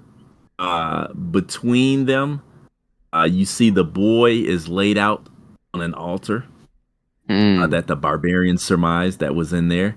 And there's a large bowl right next to the altar, which of course you know what that's for. And there's a Netherman who is covered in like strange tattoos of sorts, wearing some kind of a headdress, standing over the boy, knife in hand. And you see that it's not tattoos, I guess I should say. It's more like paint, red paint is kind of slathered all over his body. Gotcha. And you see that there are other Nethermen inside this chamber as well, holding torches, standing around, or rather kneeling and chanting. Okay. Yeah, I will slowly step where I have a clear line of sight, where I can level my spear if I have to throw it at this knife wielding like a shaman kind of shaman, right? And I'll actually with my I'll size it up, with my hunter career. I'll size up the distance and the range, and where I can plunge this spear into his heart from here if I have to. All right. Okay. All right. L. Okay. No, I'm running down the path for a ways, where he pointed to. Now I wouldn't go running, far off. I wanted to run enough to where I could get the attention and maybe veer it toward me from the direction that he pointed me toward.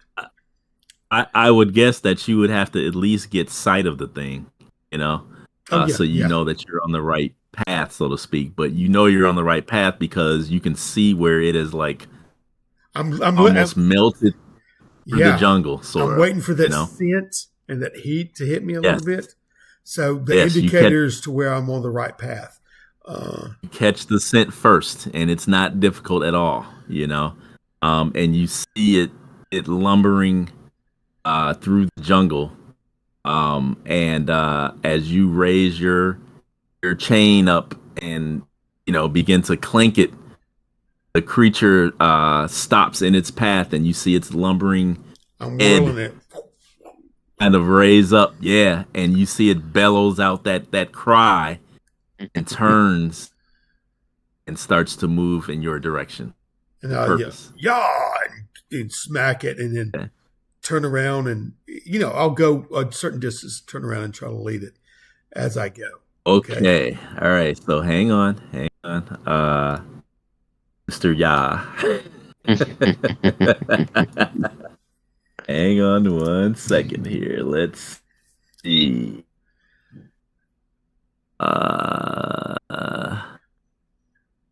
Okay. What's your defense, Del? Defense is 1. Okay. All right. you see when you whip your chain around and you're yelling at the top of your lungs, getting its attention. Yeah. You see the head kind of turns towards you, and you see the area below where the head kind of is, I guess, for lack of a better description, where its neck might be. It begins to ripple, and you see that the creature kind of elongates its neck, and a globule of some kind of glowing red phlegm type stuff. Yeah. I'm shooting your way. Ooh. Yeah, Okay. that's right. It belches magma. So -1 because of your defense and -1 for the range, and I'll just give another minus because of the foliage around you. So I'll give it a -3. Yeah. And 6. Okay, so you see this head-sized globule misses you and hits the ground to your left, and you see it sizzles the ground around it. Yeah. Yeah, and I'm backpedaling like gods. Okay. You know what I mean? All right.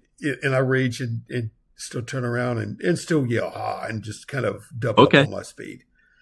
All right, it's moving your way. Yep, and it's moving with intent, so it's moving pretty good. Surprisingly, I'm just trying to like in the safe distance zone. Oh yeah, I got you. Yeah. The spittle launch. Okay. All right. Okay. So, long story short, after a moment or two, Jason, you hear the clinking of chains, and you see the form of Krongar moving up the path coming your way. And then shortly thereafter, you see the glow, and you catch a whiff of the scent of the creature. And with that's my cue to launch this spear at the chieftain, shaman, and I yell out, bellowing, the boy is Piandra's and no one else's, and I will heave this spear at the shaman chief. Okay. So he's got a defensive he doesn't know you're there, so a defensive 0 for him.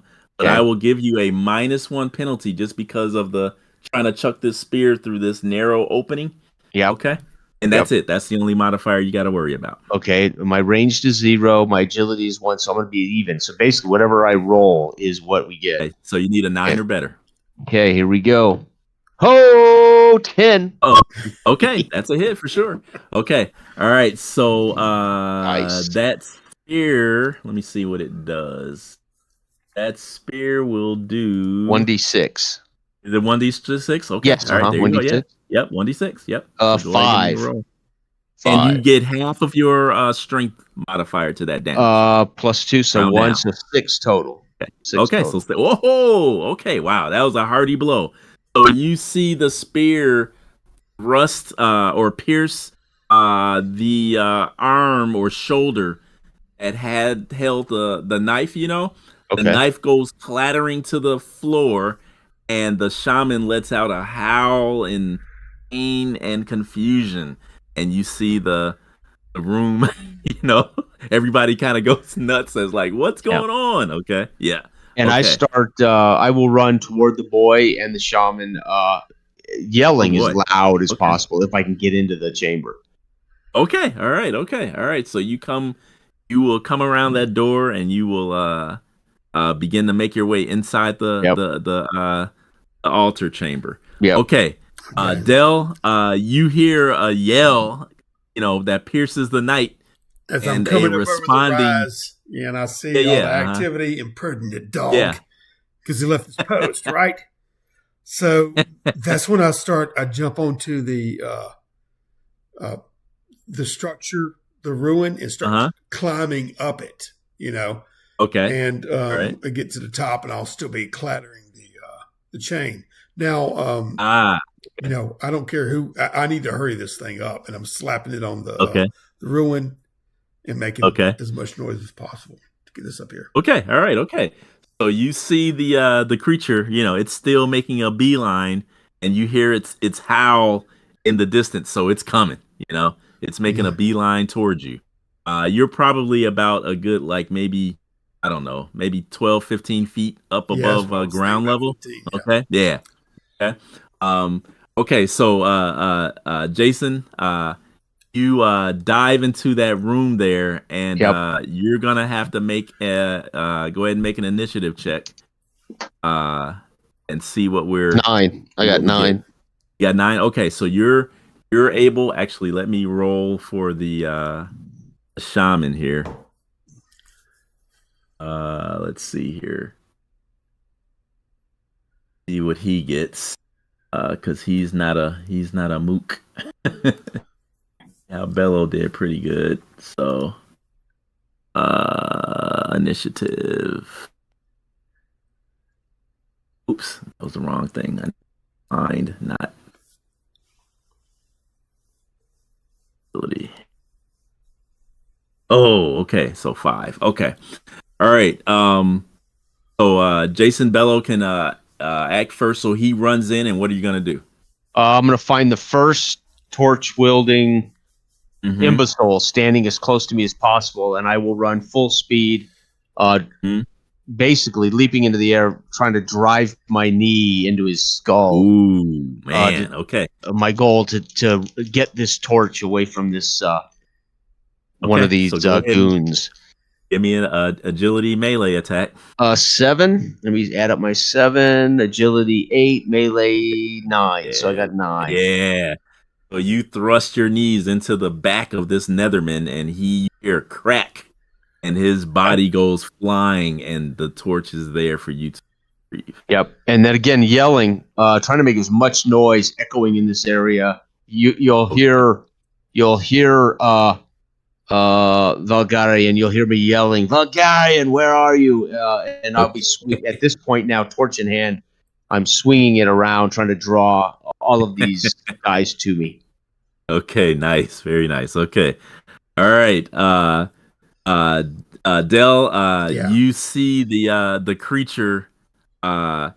It make a let's see. As soon as it comes over the rise, I'm dropping on low, being quiet, and let their clamor take over mine. Oh, are you? In the direction of it. And go ahead and give me a agility or a spot. No, let me see. I think agility it's and thief, maybe. Yeah, go ahead and do that. Yep, that's fine. And do that. It's 9. What'd you get? 9. Okay, Yeah. let's see here. I don't know how. I don't think this thing goes off of Audible. So let's see. Yeah, I'm fully aware of that. It's not its thing. Yeah, got weak sight. So, oh man. Okay, so I'll do a mind. And that's a minus D6. So and their clamor should, you know what I mean, or maybe. Oh yeah, so it got a 3. Okay, so yeah, so you are able to like shrink down in the shadows around the structure, and you see the creature hesitates a moment while it comes in the courtyard, and then you can hear Bello's voice and the other voices of the screams and shouts of the Nethermen inside, and it's just a mishmash of noise and then I hear, going on in there. Valgarian, and I'm and waiting, you see under my breath. Okay, you impertinent and you dogs. see the creature hesitate for a moment, and then its skin kind of like tinges a darker red. Yeah, and you see it moves its bulky form into the doorway and enters the structure. Yeah, when I see that glow light up the chamber, you do. I will beeline for the boy and try to scoop the boy up off the look for another and look for another snatch the boy up off the altar and look for another exit. Okay. As you are moving towards the boy, you hear Nethermen, their voices shriek out, and you see some of them in your peripheral vision point towards the creature, Some of them drop to their knees in supplication while others push and scramble to get out of the way. Get the hell out of there. Right. Yeah. Not the such devotees shaman now. Holding its shoulder, but wielding your spear in one hand, moves toward you to intercept you before you get in front of to the boy. So he will thrust your own spear at you to see if he can hit you. So you have a defense of minus one. of one rather, and let's see if he can do anything. See. And he is slightly injured, so ooh, okay, that's an 11. Okay. So that's a hit. Yes. With modifiers. And your armor has what you have left? 1d6 minus 3 is my soak. Minus 3. Okay, so roll that for me. 2 minus 3, so 1. It only soaks 1 max. Soaked 1. Okay, so let me roll. So he does 1d6 for that spear. Oh my god. Okay, so he does 2 points. So minus 1 is 1 point of damage to you. Okay. So glancing blow. Because of the damage to his shoulder, he clumsily thrusts the spear to you and barely harms you, which makes sense. Yeah, and I will as I step aside feel the knowing that I have avoided a potentially dangerous wound. I will smile as I bring the torch down upon his head. Okay. All right. Okay. So go ahead. You go ahead and do that. 11 plus plus agility plus melee, so 11, 12, 13. Okay, so you can spend a hero point if you want to and bump that success up to a what do you call it? A bloody slash, crushing blow. Yeah, you can use one of the maneuvers, so to speak, if you spend a hero point. Add 6 to the damage caused. Yeah, I'll do it. I'll turn it into a crushing blow with a fiery torch. Okay, so we'll call it a cudgel. Okay, so roll 2d6, take the lowest. That's my last hero point, just so you know. And then add the bonus damage. Okay, so his cudgel is 1d6 low. Yep. Yes. So I take the lowest, so 1 plus 6. Oh, so the crushing blow gives me 7 total points. All right, how do you dispatch this guy? That's it's like almost slow motions. I'm running toward the kid. I see him in my peripheral step out, driving with his offhand. Like he's wounded. Just missed that, and then I turn into the air, both feet leaping, and as I pass him in the air, I bring this torch down on the top of his head, crushing his skull through all the way down, like the back of his head, in, and then land, kind of spinning in the air as I do this, and then I'll land with the stone slab and the boy laying there. Okay. Right. All right. Okay. All right. You do it. Okay. Bill. Yeah. You after you see the creature squeeze its way through the ruinous doorway or entryway of this temple. Oh, I've gotten up off my knees. I was on the top of the 15 foot up on that thing, and that's when I break my silence as it goes in there, and I hear all the screams and see the glow and you can probably turn and see through the ruined domed roof of this place. You can pretty much see what's going on. Yeah. Just so you know. Yeah, but die, you sorceress dogs. I'm too busy doing my victory dance, as it were, in the glow of this beast. Yeah, you see the beast basically just gulping down the Nethermen that can't get away from it, or that succumb to the noxious aura. Burning in the slag of you see some of the Nethermen that molten. supplicate themselves to what may be their god, maybe, or something. Well, yeah, To no avail, though. Yeah. It just, easy pickings, so to speak. Yeah. Bow to your god, you sorceress dogs. And then, after I'm through with my glee for a little bit, I'll turn it around in broad motion and just survey from the vantage point that I hadn't really got a chance to, and look out and see how far I can get an overview of this whole island. You see on the other side of the complex to the north, in a cove of some sort, you see that there are a handful of dugouts, like canoe type boats, 2-man, 3-man boats that are pulled up. Yep, that's what you see. Well, that's perfect, because I'll look at that, and after my little joyous romp, it dawns on me that that I need to leave before this slug deity finishes his dinner. So I'll scamper down off the ruin, and smile and head and beeline toward those canoes where they are. Okay, all right, okay, all right. So Jason, you free the boy from the vines that were being used to tie him down, and you see Argyle,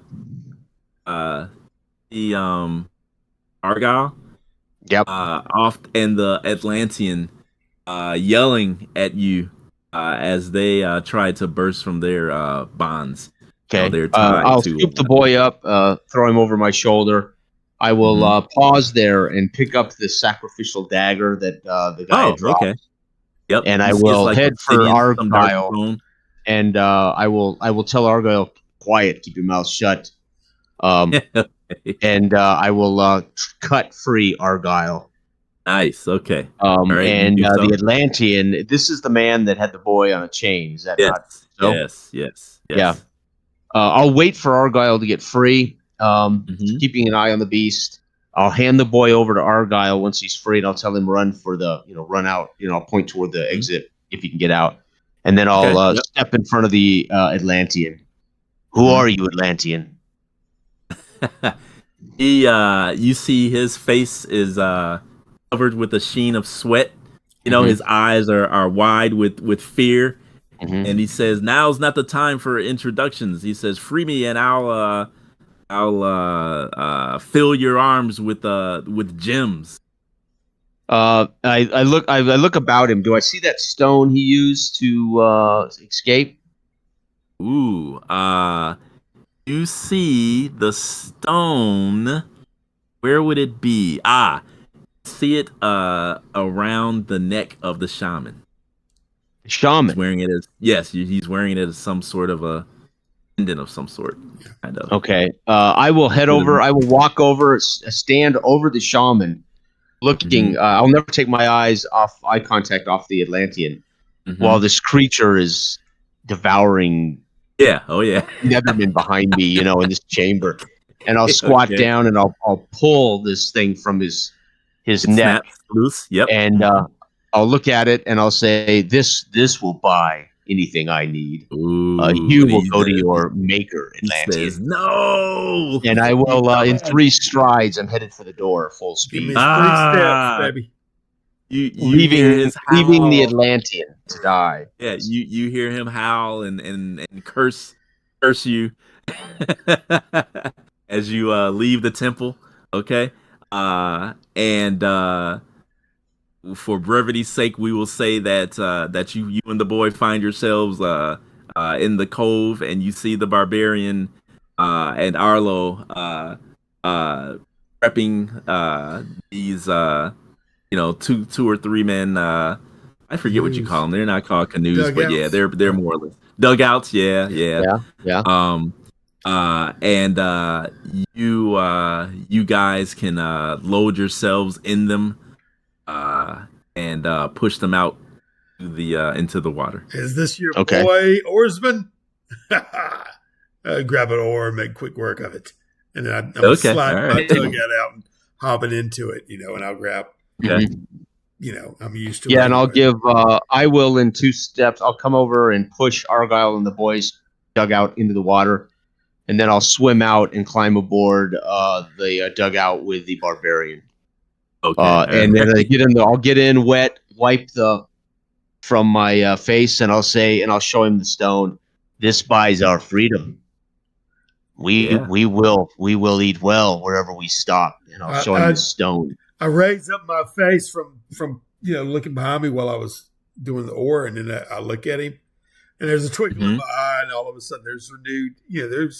I've underestimated this oarsman, and then I'll crack a smile and look at him, and I'll say, "What's your name, oarsman?" What's my name?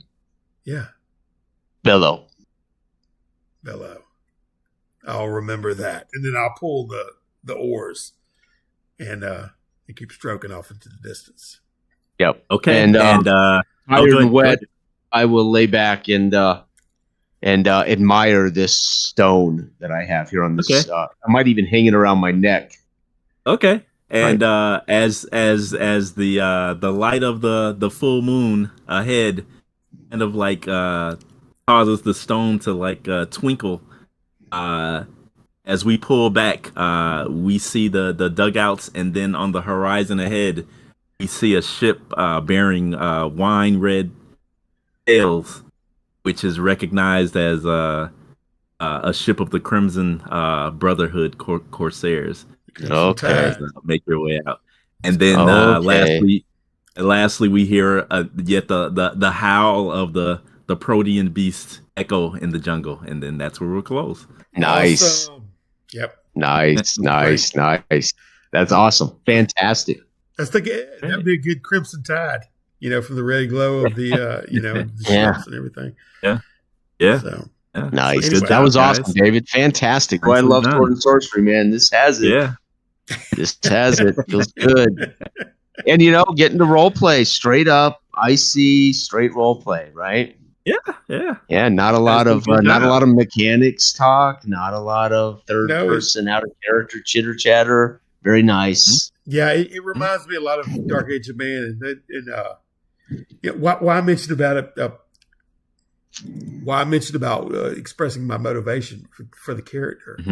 I think it tied into what Jason and I talked about yesterday a little bit once we're going around about immersion, and the point being that if you don't be able to play to your character's desire or his motivation, then that divorces you from that deeper immersion that you're actually expressing your character. So I was just marking that this is what's motivating my character. A lot of times when I go off script or whatever, I have to justify within my character's worldview or mindset or knowledge or that's fair. Yeah. What he does is driving him. So I would just basically just saying it out loud to make that point. Oh, sure. Yeah. But no.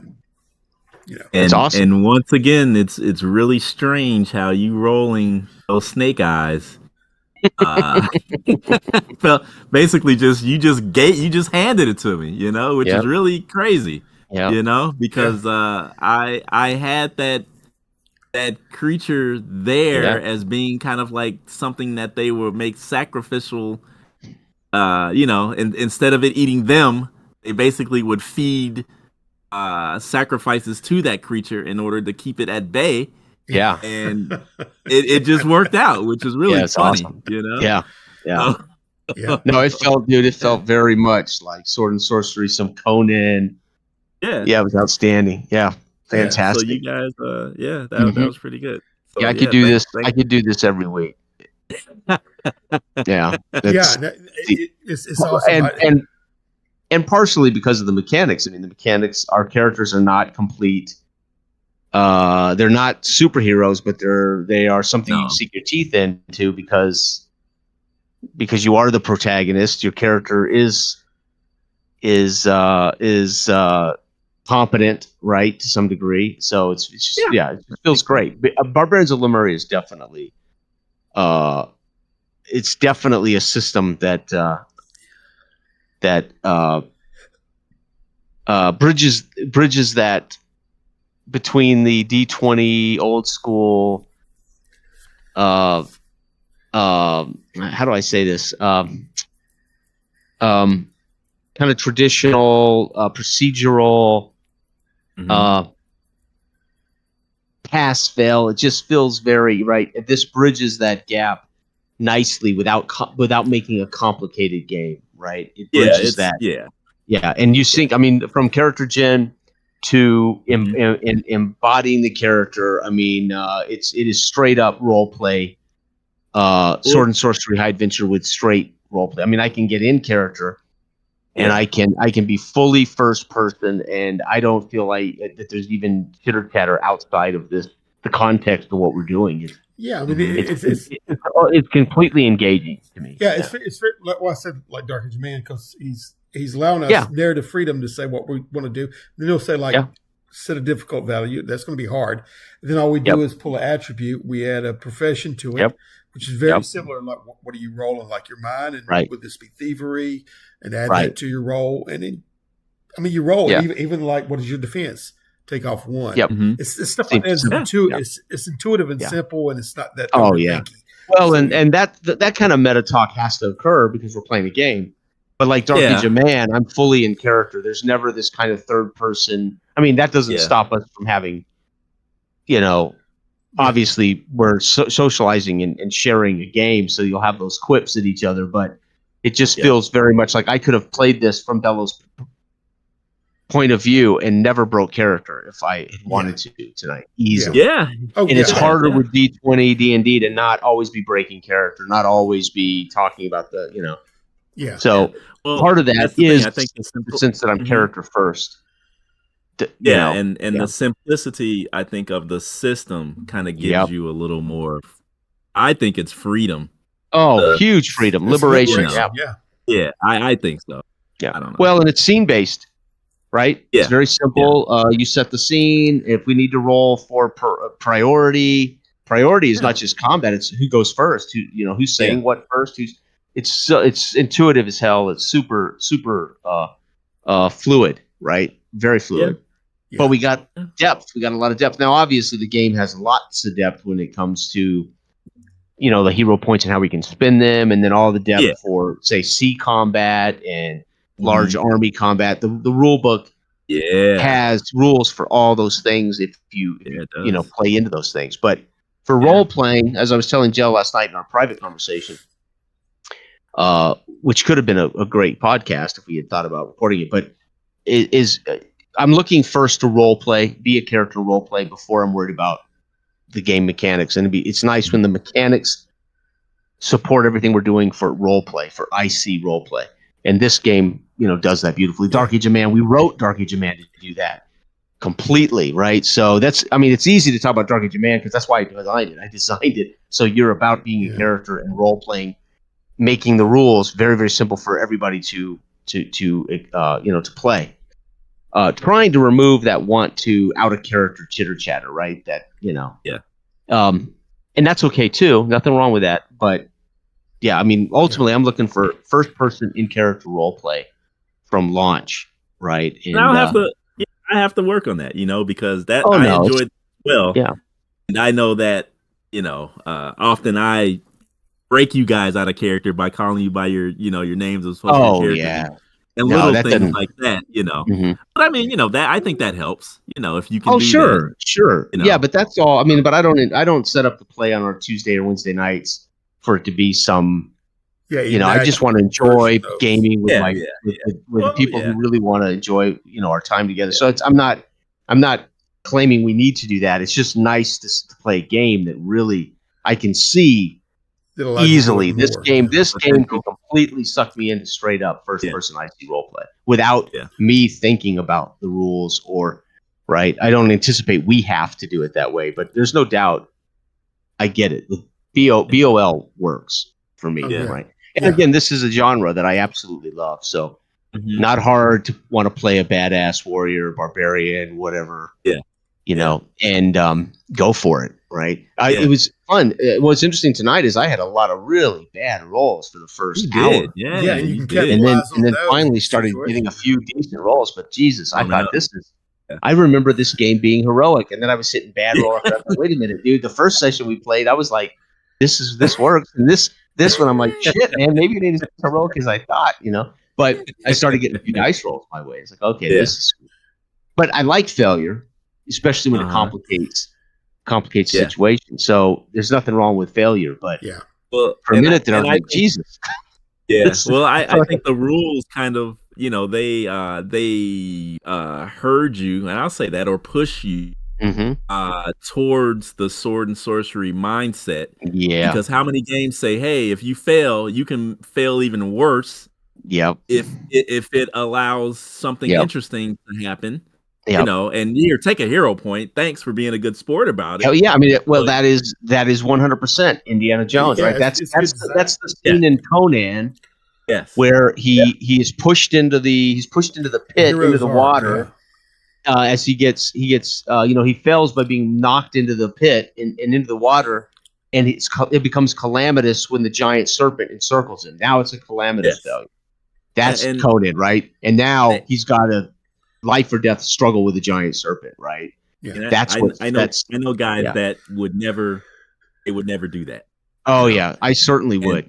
Certainly. Yeah, and it's that's the whole point. Like I was telling you guys before, is that playing with you guys is a pleasure because you guys embrace that.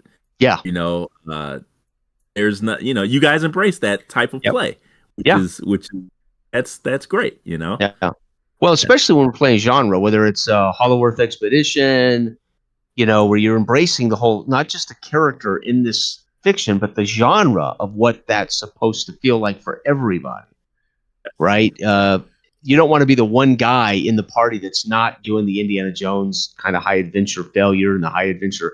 In Hollow Earth, you're hopefully going to play up that genre and everybody's engaging that genre, right? That, somebody's helping the woman get free from the ropes while somebody else is, like this. Dell's rallying the creature while I'm trying to make sure this guy doesn't kill the boy. And, you can sense this epic closing moments of the movie, right? Where there's this chaos. Yeah.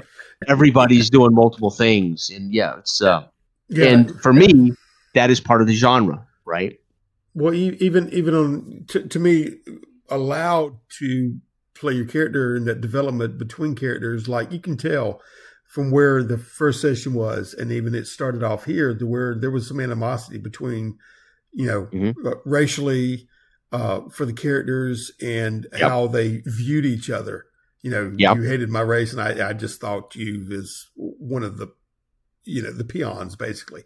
But then by the end of it, we were able to see these characters come to terms, and I gained more respect for you as an individual and saw past my proclivities to just think, or my prejudices, basically. So you see characters develop that way, but you can't. I think a lot of people have trouble, maybe some of them, of like feeling that they're offending the person, so they don't allow themselves to express a character. Oh, I see. That way, where we played enough that. And that's that. Even as Dell points out, Gary Gygax says it in one of those early D&D books. Don't confuse the player with it. Don't confuse the character with the player. Yeah. If somebody is acting as a character, don't be offended.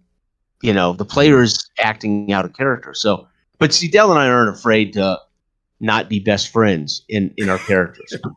Right. Yeah. Right. Because not all venturing heroes are best friends. There is aversions, even though it's who you're running with. You may not be best friends, but I would still pick Dell over the jackass that's robbing people, right? Kind of thing. Right. No, and it feels completely right. And if I had not in character Jen had said I had been taken into slavery by Valgarians and been held as a slave, then Dell saying he's Valgarian wouldn't have bothered me. But it's like this is why you bother to put effort into creating a character, because I'm instantly I'm interesting more. I personally am even more involved now in this thing we're doing, right? Yeah, and it does matter to me that he says he's Bulgarian. It does matter, and that doesn't have to be tidbit that's in character creation that was purposefully put in there. Yep. So that hopefully a player would say, "Hey, how about I inject this into the narrative?" Yep. It may add interest to the game, which it did. Correct, and I don't have to explain it. I can literally say I didn't have to explain it. I could have just if we were playing. I mean, if we had set out to play this, in our first session as on an elite level of first person IC, we don't have any meta talk like that. Yeah, I could just show Dell how my character doesn't appreciate you, doesn't like you, and vice versa. But part of why we do this is I want to also share, hey, this this character has this in its history.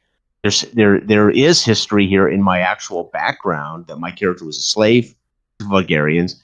So it's also fun for me to point out how the game system supports all of these things that would be, as David says, narratively rich. It creates a rich place, as opposed to people watching or even people at the table scratching and saying, why is Jason taking an offense to Dell's character? Right. Well, I kind of want to make sure people understand, because my character has a background with Vulgarians. That's right. That's in part why I was describing the impetus of the motivations that I was doing to kind of let everybody track with me, at least get to know the character.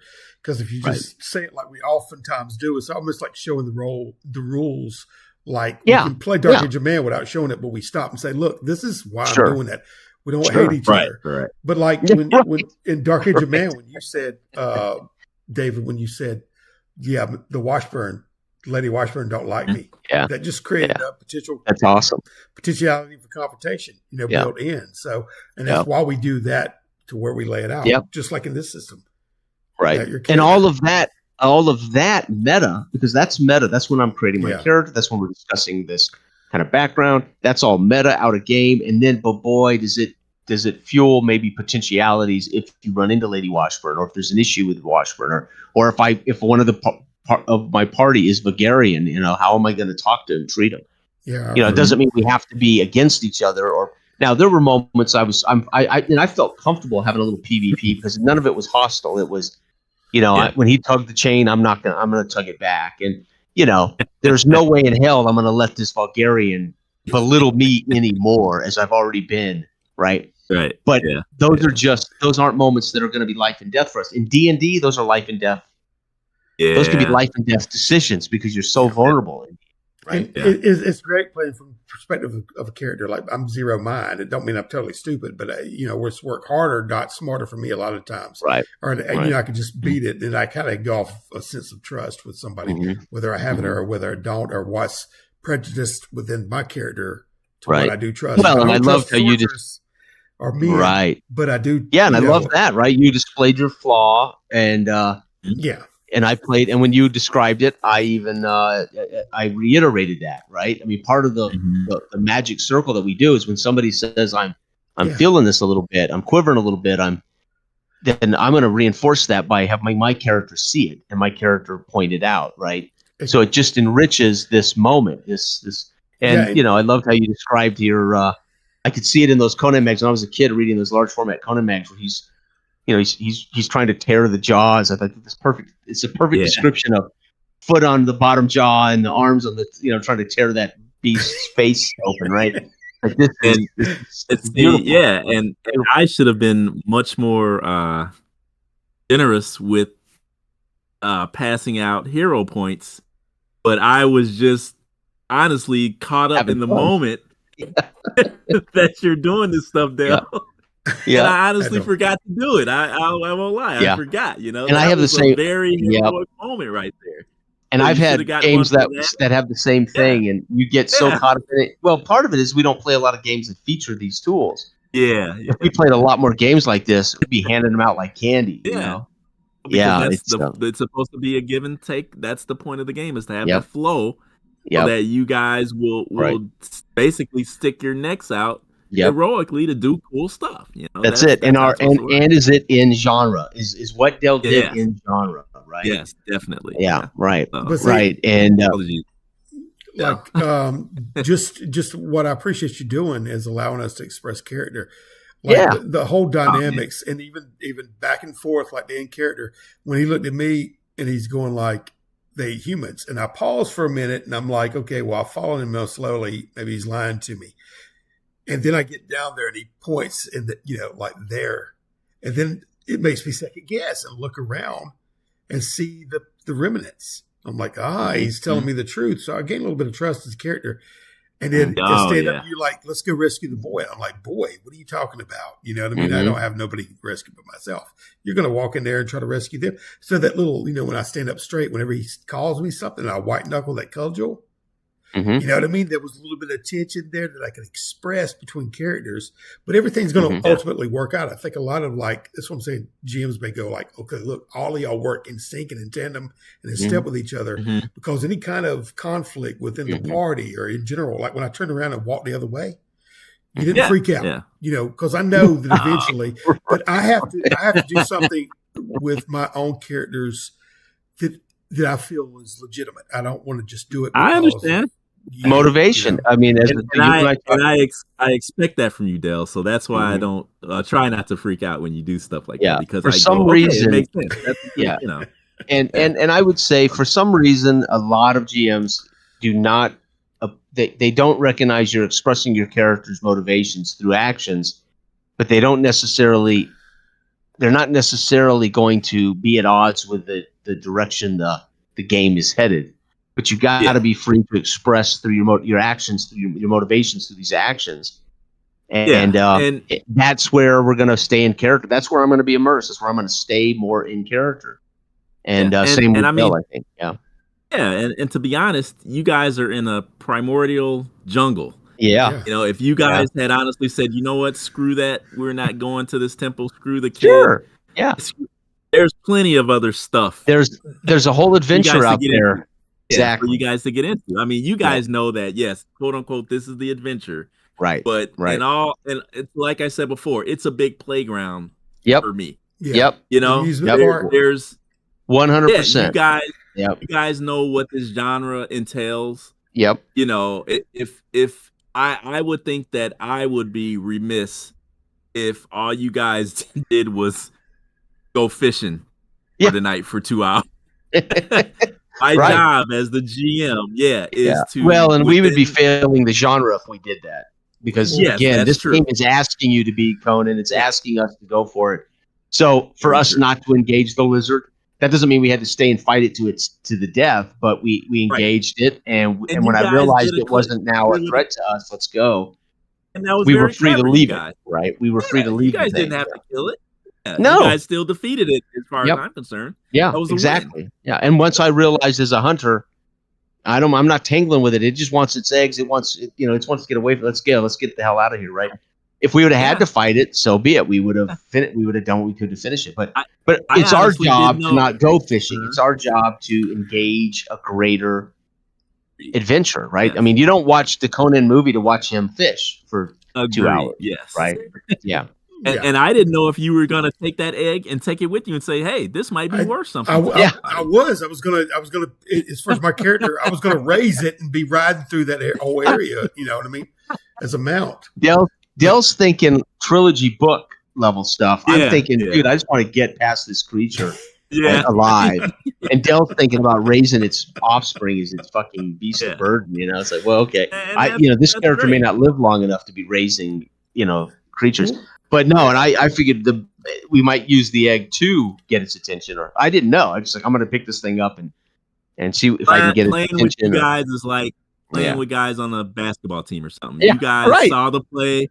I threw you the ball, and you guys knew what to do with it. That's a great. That is a great analogy. I always make jazz riff analogies when you're jamming with somebody, right? But that's a great analogy when you're in sync on a basketball court. Oh man. Nothing like it. That's what stymies actual play, and we touched on this yesterday, is the fact that you have to, and this is what we do in Dark Age Man, is you have to trust the players. Yeah. Yes. In other words, you don't have to just lay out a linear path like a choose your own adventure novel and say, you can do 2 of these 3 things. Which one do you want to do? Yeah. And then I will tell you what happens. And most people are like that, but I can, in Dark Age Man especially, I can narrate what I call an arm's length, just around me. I don't do major things, but I do things.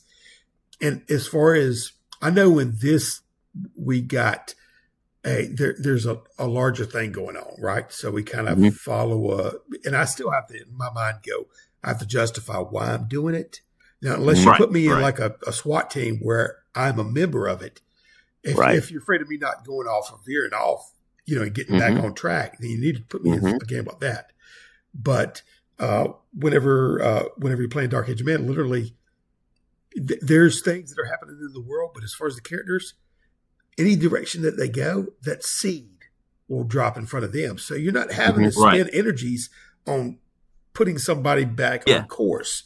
You don't literally give a crap what they do, and you just say, "Oh my god!" And when you're drawing those things together, like I mentioned, like Jory mentioned, when he's in his game when they was going out and there was like that Talbot Hound had the rabies supposedly, and it was attacking things, and then he rolled Haunt, and he's like, "What am I going to do with that?" And then he decided that the hound was possessed. Yeah, it was that moment of like, okay, but they had a whole different, right. Really which is David said. David kind of plays that way anyway, right? A lot of GMs play very much open. We call it sandbox. I grew up. We called it open world sandbox gaming, where there was lots of options and.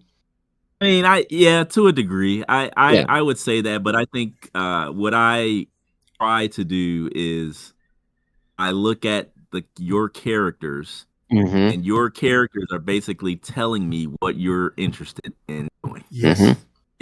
So Bell's Barbarian isn't interested in baking bread. He's interested in, you know what I mean? And also in this game. Life's rough.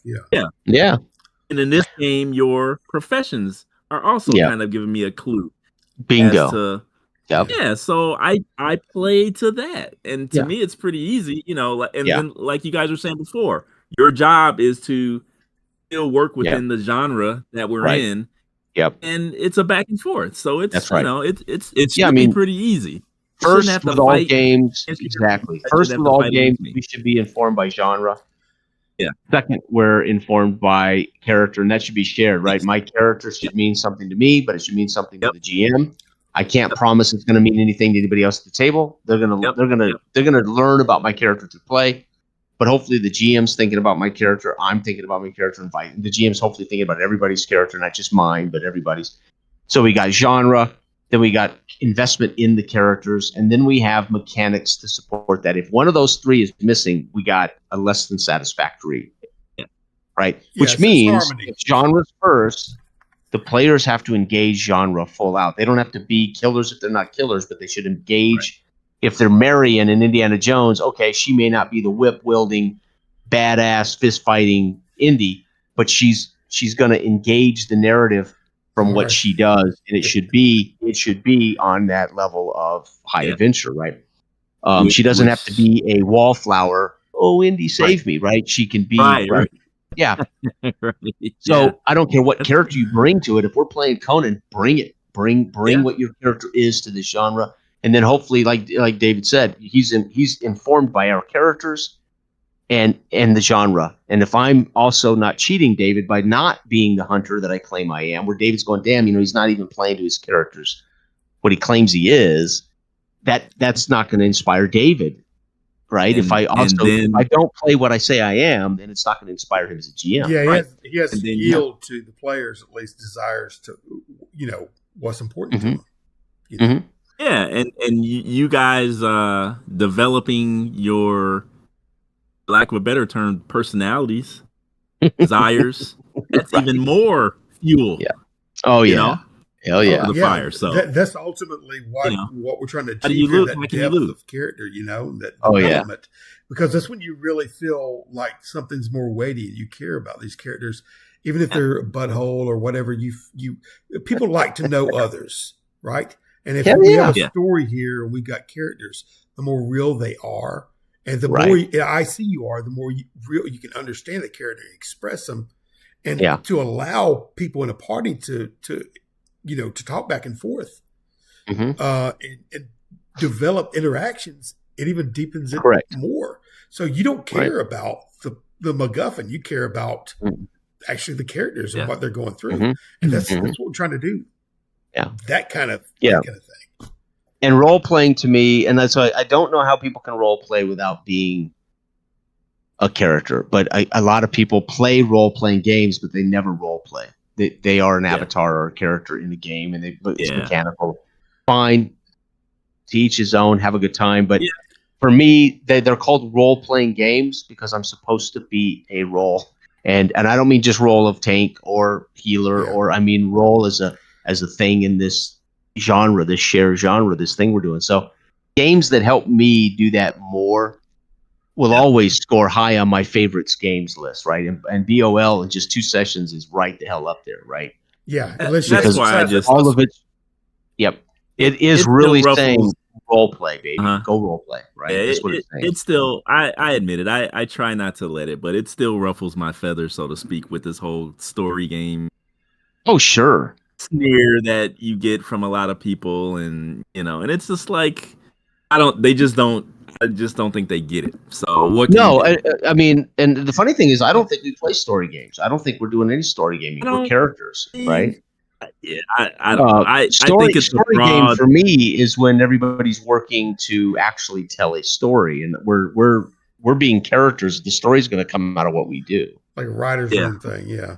Well, right, but I'm not certain if I've ever. I don't know if I've ever played an actual story game. Yeah. But maybe I'm misunderstanding I don't understand what they mean by story game. So if that's true, then fuck them. I like what I'm doing. If that's true, bring on some more story games. That's what I said. I mean, you don't know how to role play. My advice to you people, you don't fucking know how to role play then. Well, you don't know what you're missing, Yeah, you don't know what you're missing. Screw it. Yeah. I mean, hey. I got that remark in another Discord I'm in, I don't play that game. That's a story game, and I went, oh, come on. Well, I have such a closed mind. Do you remember which game it was? It was I can't remember. Yeah, I can't. Wow. Yeah, I can't remember. But it's just. And I've enjoyed all kinds of it, but there's no doubt I enjoy role playing first. Yeah. I mean, and the reason I thought about that was because certain rule sets kind of encourage, a frame of mind where you interact, between the characters. Correct. Right. They encourage that, Yeah. Go ahead. I'll leave it at that. That's all. Well, in some games, some games use social mechanics, which I'm not a big fan of, right? Where you have to, like Burning Wheel, you got to make it, you actually have to roll dice to have a social encounter, right? Yeah, but almost all these games have something like that, bluff or intimidate, or even D&D 5th edition technically had prompt icy moment to encourage it or whatever, and then you kind of pantomime or like just as being an actor toward. Okay, let's do that now. Let's have that moment. If somebody were to say what is role playing, and again, I use role playing to train, my employees at sales, and I tell them, okay, I'm going to go out of the building and I'm going to ring the doorbell, and you're going to put all your training to use, and I'm going to come in and I'm going to play a customer, and then they would be shocked when I'd come in and play. Literally, I would role play a customer, a cranky customer, or an off-putting customer. I would play, and they would crack up at first, and then they'd realize, and I'd say, now use your skills that I've been teaching you to sell me a fucking gym membership, and I'm going to pretend I'm a Texan who's got a chip on his shoulder. Yeah. And they began to say, oh, this is a chance for me to learn how to deal with this kind of customer or this kind of customer. So I wasn't acting, I was role-playing, and when they would say something to me, I might respond to them in a way that would force them to think about their training. How can I use my training to get past this guy? This negative response to what I'm telling them, right? And this is how they got better, role-playing. They didn't role-play. They played themselves, and they were going to use all their skills that we had been training them to sell me a gym membership. But I'm going to role-play something that might be difficult to deal with. Somebody that's, doesn't want to be sold a gym membership, but why are you here if you don't? Use your training to get past that, right? Why are you here acting like you don't want to be here, but yet, right? So, and I would present them different characters, and they would get a chance to work out without having to do it live in front of strangers, where, and they get a chance then to say, oh, now I know how to use these skills. Well, role playing is what role playing is. You're not supposed to act. I don't care if you do voices. I don't care if you act like, but you should be in the mindset of this thing and try to play the mechanical pieces of the game to support that. Games like BoL, also the mechanics actually support what you're trying to role play. I'm trying to role play a hunter who's really strong, is good with combat. So the mechanics are supporting what I'm also trying to role play, right? And that's the perfect meld. Right? And it works. It looks great. That's why I appreciate you guys. Like Jason said, like in Dark Age of Manuscript, it said Lego of the Reigns, which I think a lot of people probably has trouble doing because they feel like the game will go out of control, from a GM or presenter's perspective. So you do that, but that whole part of like trusting the others to play with integrity and it represent their character. Give them liberty to say, like, I trust you. We're in this Conan game. You play that. You can express yourself instead of like going like, stop. Okay, now I'm going to release the pause button. And you say what you got to say, and I'm going to put it back on for you. Now it's your turn. You know what I mean? It's more free will. So I appreciate you doing that. And again, some mechanics get in the way of that. As much as I love OSR, old D20, D&D, the mechanics get in the way of much of that. BoL is in such a way the mechanics don't get in the way of that. Yeah. But there's no doubt the minute they say, let's roll initiative, okay, on your turn, this is how turn works, this is what you can do. When it's procedurally telling you that, we are in a start-stop role-play experience, right? Yeah. I'm only really able to role-play in quips, or the game itself is going to structurally say, no, Jason, you can't do that. You can't throw the spear and start running toward the kid, right? It doesn't work that way. Yeah. And when you do that, it's the chagrin of all the other players because you're trying to slip it in and kind of compact it. You know what I mean? And people's like, get over with it. It's just vanity role playing and they don't mean anything. We got to get back to the procedural game mechanics of it. Because it was based on. And I will remember Dell's character in this more than I would if we played a great game of D&D 5th edition tonight where there's very little actual character expression. We could have had a great game of D&D 5th edition, but I wouldn't remember it as well 2 days from now because it would have lacked character. It would have had dice and it would have lacked character. And a game like this, there's a lot of character, right? Yeah. Don't sell yourself short because I have a feeling that no matter just about what we played, you guys would be able to kind of right. But there are certain game systems that make it harder, make it more difficult. Yes, I would agree. There's no doubt. Some people, when you play, you kind of meet in the middle with them because you don't want to disrupt the table. You know what I mean? Correct. I would do something that I have to peel back and kind of hit stride with everybody. Right. And I could play with any table, whatever they want. I would play. I'll run it a particular way. Again, when you're veterans like we are, we can run any game. We can play with any group. It just might not be our ideal choice if it's not, But the irony is people think this is the other thing they think, well, you like story games that you somehow doesn't mean you can do other things. Well, yeah, we can. We're choosing to do something that's more that has a little more gravitas to the characters, to the actual events, not just dice rolls, right, in combat. But again, it's a wonderful hobby because it's loaded with all kinds of experiences and all kinds of games and all kinds of people. It's brilliant. And but when you have that genre meets mechanics and it completely BoL says it's this thing and this is the genre, but then it doesn't screw itself later with bad mechanics. The mechanics actually support what it says it is, and you go, okay. It's not calling itself Conan, but it's D20 D&D where it doesn't feel at all like Conan, right? To me. I mean, D20 can't do high adventure. I've had this argument with Jose many times. Dude, D20 can't do high adventure Conan. Oh, yeah, it can. Well, it can't, but have fun trying. But that's my opinion. That's my opinion. It doesn't mean shit. Right? I picked up that last version of Jeez, where are my glasses at? I can't even read from where I'm at on this. I'm terrible. I know I hate it. Hyperborea. That's it. Yeah. That's AD&D, and that's basically AD&D. It's AD&D. I looked at it and I couldn't, as much as I wanted to do it, I couldn't do it. I said I'll steal it for ideas. Yep. And that's it.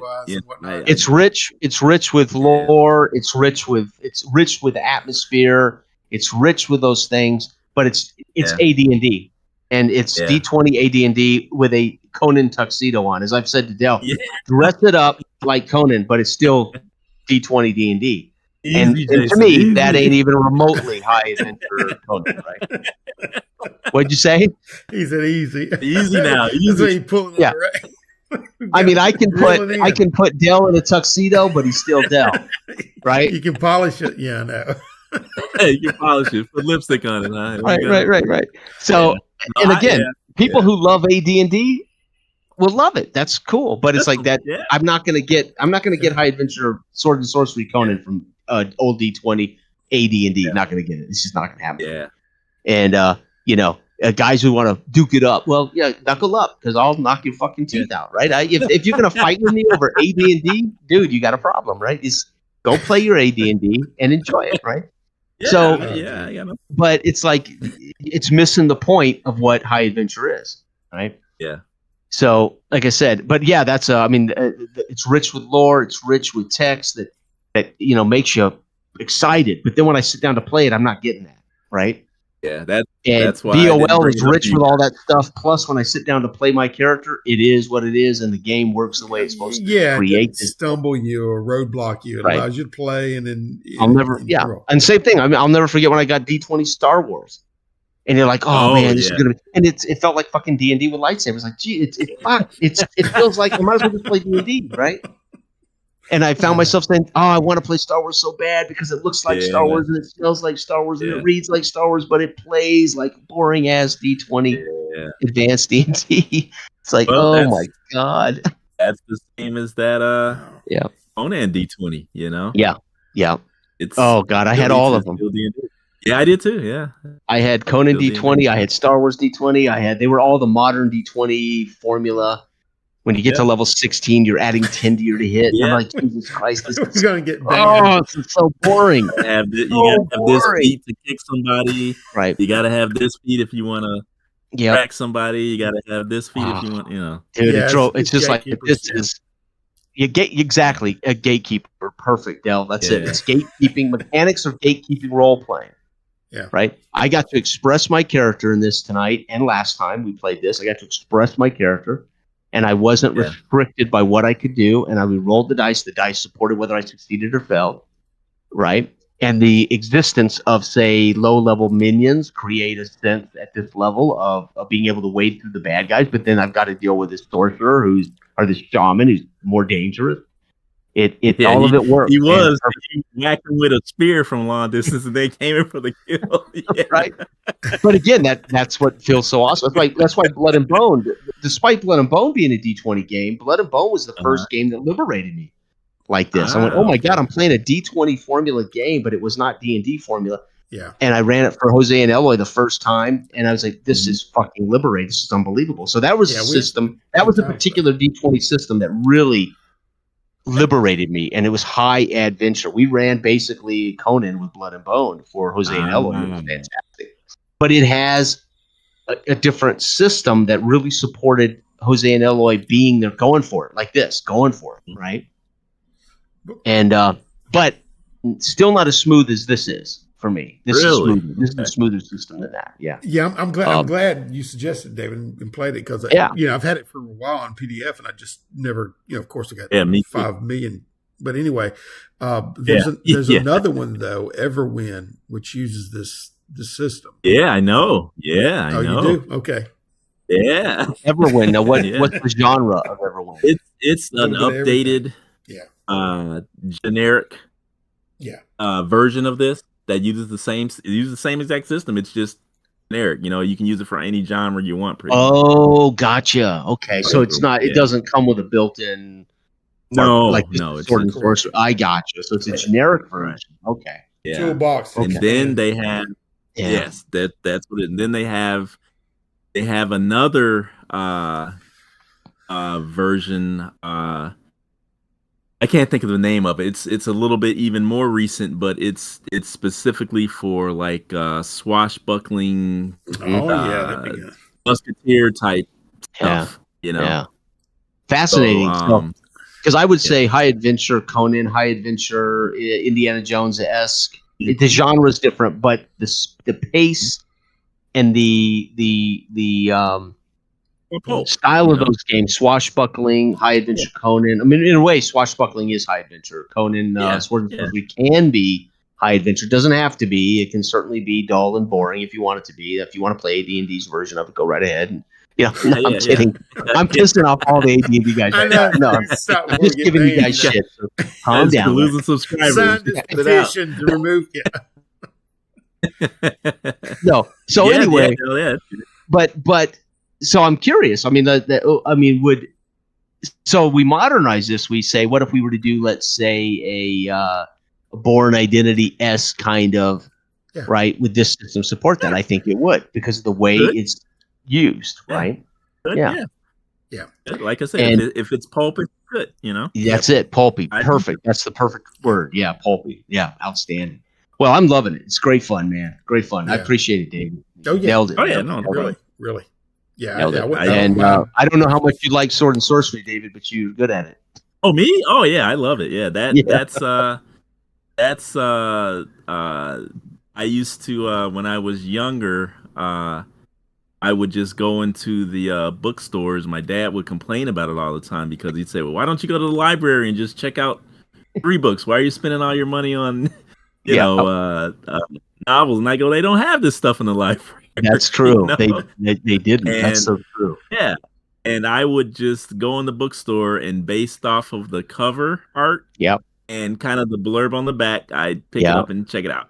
That's me. That's exactly pretty much what I would do. And I found some great stuff, found some stinkers, but I found some great stuff too. Yeah. And Conan, if I have to pick a version of fantasy, I like dark gritty, but I prefer high adventure sword and sorcery. If if somebody said to me, "What is the only way you can get your sword and magic, your sword and," it would be high adventure sword and sorcery, right? So that would be my first choice in all fantasy, right? Even though Dark Age of Man is not that, it is grounded in this low grit. Yeah, for a reason. Yeah. We wanted prestige to be a big marker for the mechanics of the characters, right? So we needed that, right? But I mean, I would certainly choose Conan over, say, Excalibur, right, or Conan over Lord of the Rings. I think more fun for me. More fun for me. I think I would.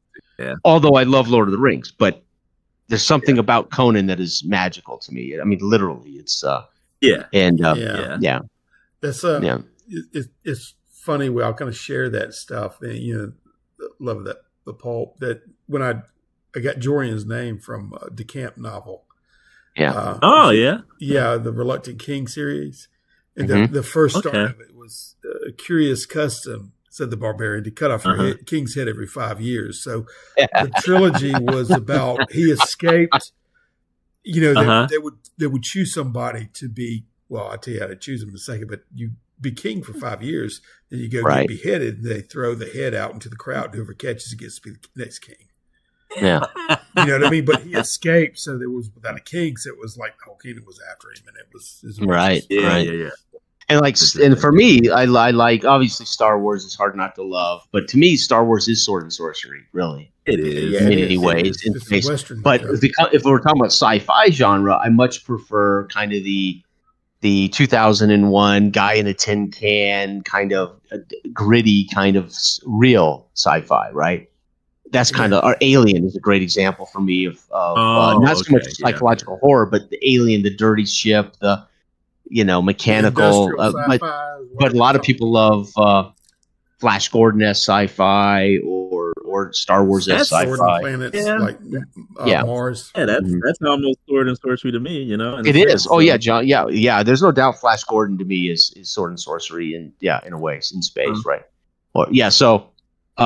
And again, with this game system, support that damn straight. Oh yeah, you could easily do Flash Gordon with this game system. Yeah. Oh yeah, no doubt about it. Yeah. And I really honestly believe the original D20 formula, original basic and original AD&D, it does a particular thing well. Itself, it does itself really well. It does D&D, broad genre fantasy really well. But to me, the D20 D&D game is its own feeling, its own genre. Trying to plug Conan into that, trying to plug Star Wars into that, trying to plug Spider-Man into that. It's like, no, and this is where system matters. That doesn't mean D20 D&D doesn't have a feel that you should want to embrace if that's what you love. But I've tried them all, and it's like, dude, I mean, even the Starfinder, Pathfinder's version of sci-fi. It's like, dude, it's still D20 D&T. You just dressed it up with pew-pews, laser guns, and it's just like changing the IP is gonna like legitimize it. When they use the same system. Yeah, and they're missing the point. There's a better way to get a particular style of genre and feel and flow, which is why that's why people said, I don't want to do that. I want to do, Vampire the Masquerade. I want to do, people started looking out there and saying, wait, there's a better way to do this role-playing thing with these particular types of genres. The system has to change. Call of Cthulhu, I still haven't played, but the reality is, I'm sure for that kind of Lovecraftian horror, I'm sure Call of Cthulhu suits it. I'm sure that mechanical device suits the Call of Cthulhu horror better than D20 would. Yeah. Although D20 is so lethal, it's pretty terrifying. Right? I mean, Joth might as well be Call of Cthulhu as far as right? Die, right? So, and that's perfect, right? You're playing it for a different experience. I don't expect with my sword and shield to be a badass. I expect to probably die. It's not hard to play Joth and just show up and die. Right. And it's wonderful, but I don't expect that system to produce a different genre. Yeah. Right. But it is. I love what we get going there. There's so many people, and even got a graveyard built up. With just so many interconnecting things all over this map that we've explored. Yeah. Yeah, and I mean that's Todd. I mean, it's also here's another example too. It's GM. Todd's great GM, but Joth also suits. It's Todd's. You can tell it's Todd. It's Todd's personality. So it's that much more engaging because it's really you're diving into Todd's head. It'd be like playing a horror game with Stephen King, right? It's Stephen King imparts this thing that you want to be a part of. So it's really Todd's. Yeah. It's like being in Todd's imagination. It's fantastic, right? He's got some creepy stuff. I still remember going through that forest and there was something bleating. And it was like a half petrified stag that was reared up, and its antlers were like that, and had some kind of pollen that would drift down and put you to sleep, but it would bleat and shake, and it would come down like that. And I was like, "That's awesome!" Stay away from that crap. You know what I mean, dude? That's awesome. Yeah, and that's what I mean. I mean, so Joth wouldn't be the same if it wasn't Todd running. Yeah. Bottom line, it is definitely Todd's. Device. It's Todd's world. It's amazing, right? So if I tried to run Joth, it would not remotely be. I mean, that's where our fingerprint comes out on that stuff, right? And it's amazing. So, but again, that's where that D20 old school basic that I grew up with and love so much is perfect for that world, that genre. So when I get Joth, I am getting that old D&D feel with this amazing world that Todd. It comes right out of Todd's imagination, so to speak, right? So, but I wouldn't expect to play Conan with that OSC system. I've been bugging him for the last years to make a setting out of it, and I think that's what he's going to do. You do all the art for it and just the setting. And because we're literally creating as we go, or he is, what I mean, as we explore. Right. Yeah. So, it's like Greyhawk. I'm sure people loved Greyhawk or Forgotten Realms. I never played any of the written material, but I thought, I doubt Greyhawk was as good when it wasn't run by Gary Gygax, right? I mean, what's the other one by the other? I can't remember. There's a couple of different. I'm talking about the guys that wrote the worlds. Neverwinter guy. Neverwinter. Yeah, I'm sure when they ran their stuff, it probably was at its peak of right. So Greyhawk obviously was sold, and there were people who ran Greyhawk, but I doubt it felt like Gary Gygax's version of Greyhawk, right? Yeah. All right. Maybe I'm wrong, but still. So I don't know. So settings are great. IP's great. That's why I say I don't need the Conan IP. Just tell me we're doing Conan-esque high adventure sorcery, dude. I am there, but I'm also liberated that it doesn't have to be exactly what I've read in Conan, right? I don't have to get every name right, every race right, right. Yeah. So I'm liberated. It won't be because as much Conan as I've read, and I'm sure as much as all of us has read. We don't want to just do the same old. That's it. Something different. That's exactly right. That's exactly right. Maybe, but I want it may be adjacent to that, but it's not going to be exactly that. It's and that's what I want. I want these Tuesday or Wednesday nights to be hours, right? Yeah. I don't want to tell the same Star Wars story. That's why I don't use modules. I don't want to give people the same thing they've already done 3 times with with Castlevania, or what? Not Castlevania, Ravenloft or whatever, right? Yeah. But I also want, when I say, hey guys, we're doing a genre that is this, bring a character that fits that genre, and hopefully the mechanics, the game that we choose to play will support that genre. Yeah. Because if it's shooting it in the foot, if it's shooting that genre in the foot, then you're not getting anywhere, right? It's like, I thought we were playing horror or sci-fi, but there's no horror element. There's no mechanics to support a horror element. Yeah, and if the mechanics are unwieldy and hamstrings your expression of the character, then you don't have those memorable, because, like I said, you want to know and remember characters. And at the end of the day, after you look back on the things, you're remembering what happened to different characters and why you cared. Oh, yeah. In the first place. Yeah. Right. Yeah. So. Well, I mean, Savage Worlds, it does a particular thing really, really well. Really well, pulpy. Yeah. Adventure. Your character is a protagonist. He's not a loser waiting to die. He is a protagonist. He should be able to do some amazing stuff. Yeah, I still when Scott ran the three of us through that one shot. That was fun. It was fun. Fantastic. Yeah. So Savage Worlds does something that D20 formula can't do. Yeah. No matter how you cut it, it can't do it, right? Yeah. So true. I mean, I'm not knocking it. I just remember diving on that alligator. You know what I mean? And it was a corpse. I thought it was real. I was going to wrangle it down and keep it from whatever it is. You tend to do that. You tend to exploded everywhere. Yeah, you tend to do that every time there's a lizard in a water hole. You tend to want to wrangle it, huh? Wrangle it, wrestle it. Yeah, but I mean, even that character was like daring dash, whatever. You know what I mean? Impulsive and whatever was going to rescue. You know, right.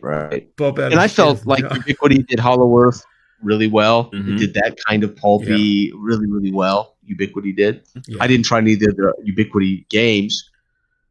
But I think the other popular ones are the Three Musketeers-esque version, which is, I picked that up for like $7. Somebody had it at a bookstore, Second Charles, had put it in the comics. So, the comics, yeah. Yes, I pulled it out in $7, but it's first run issue and whatever like that. I've never played it, but I have played Black. Quantum Black. Quantum Black. Thank you. Yeah. And I ran one of Hex for the boys, Jordan and Vince. But other than that, just the back module, to give it a try. But I've never like that.